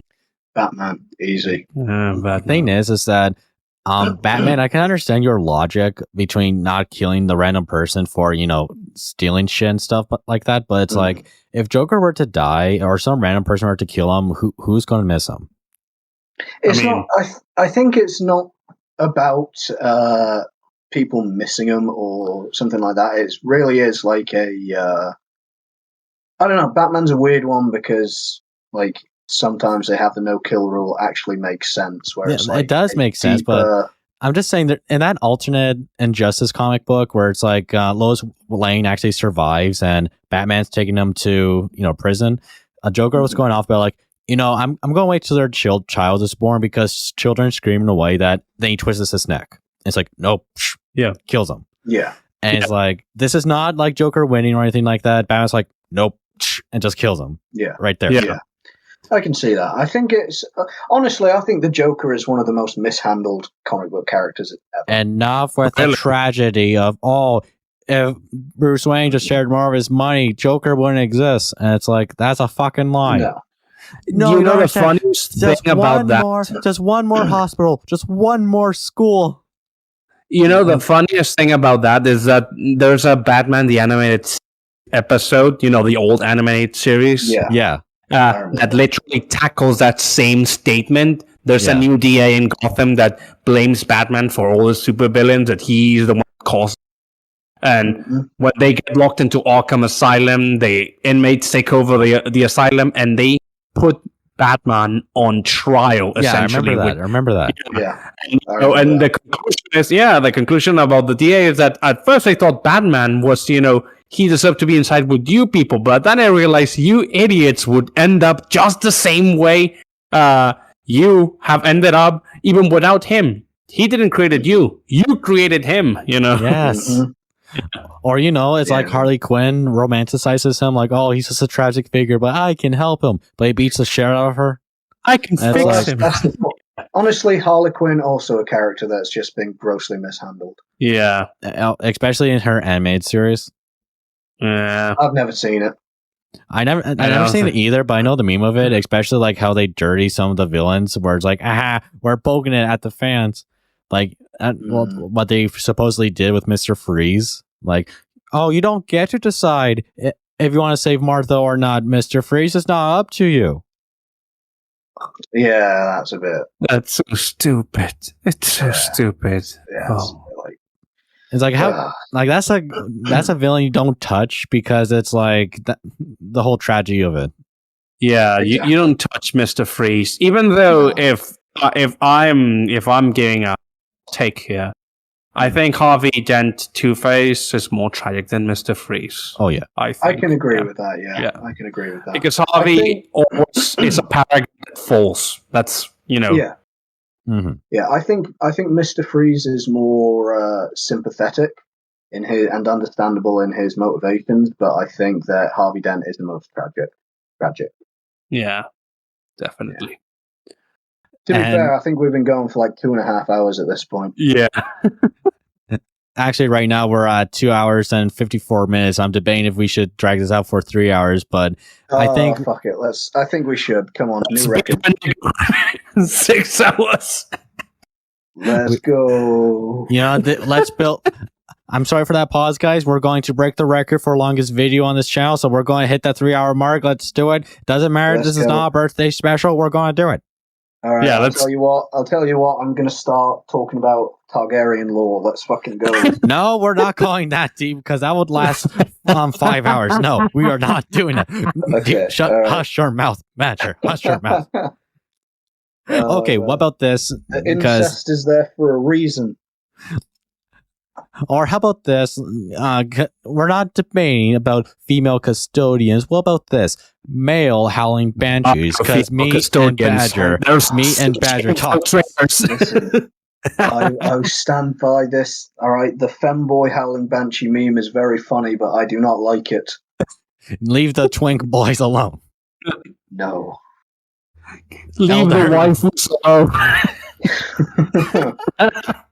Oh God. All right. Okay. Serious question this time around. What? What do you guys want to see next from both 40k and fantasy? Okay, well, there's 40k Leagues of Votan. Do something with that. Mm-hmm. I can agree there. They need just one book, and I will be like sated for a bit. But then again, someone will write the book.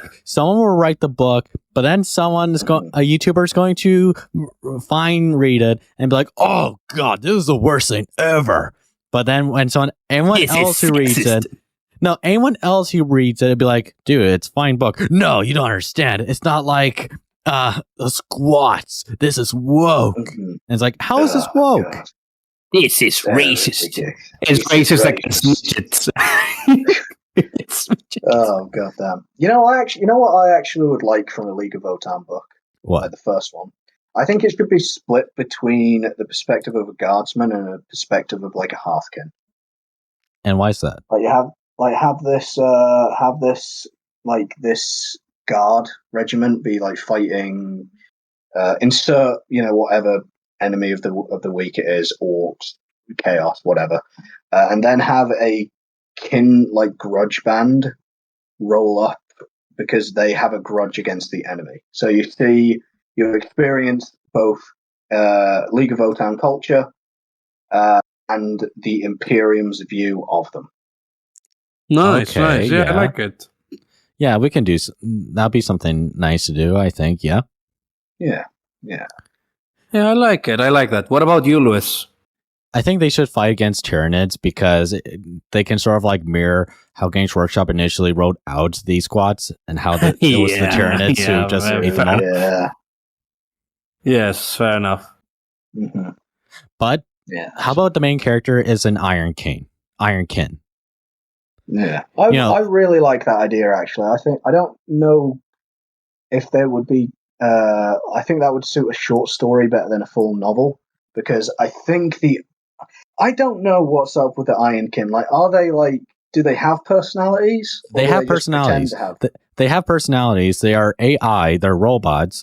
It's just that they are so close to the leagues of Votan. They're basically like kin brothers to the rest of the Votan. Mm. So instead of AI wives, they're AI bros. Yeah, AI bros. Literally. Nice. Literally. So I don't see why one of them wouldn't make like a synthetic Ironkin waifu. Iron Cussy. Yeah. So they are dwarf cells then. They are dwarf cells. Yeah. Oh god. And definitely we need to see some elf racism because it almost has to be. Cool. We need to see Golden Years, Gotrek going like perfume wearing, dress trolling. It's like, whoa, Gotrek.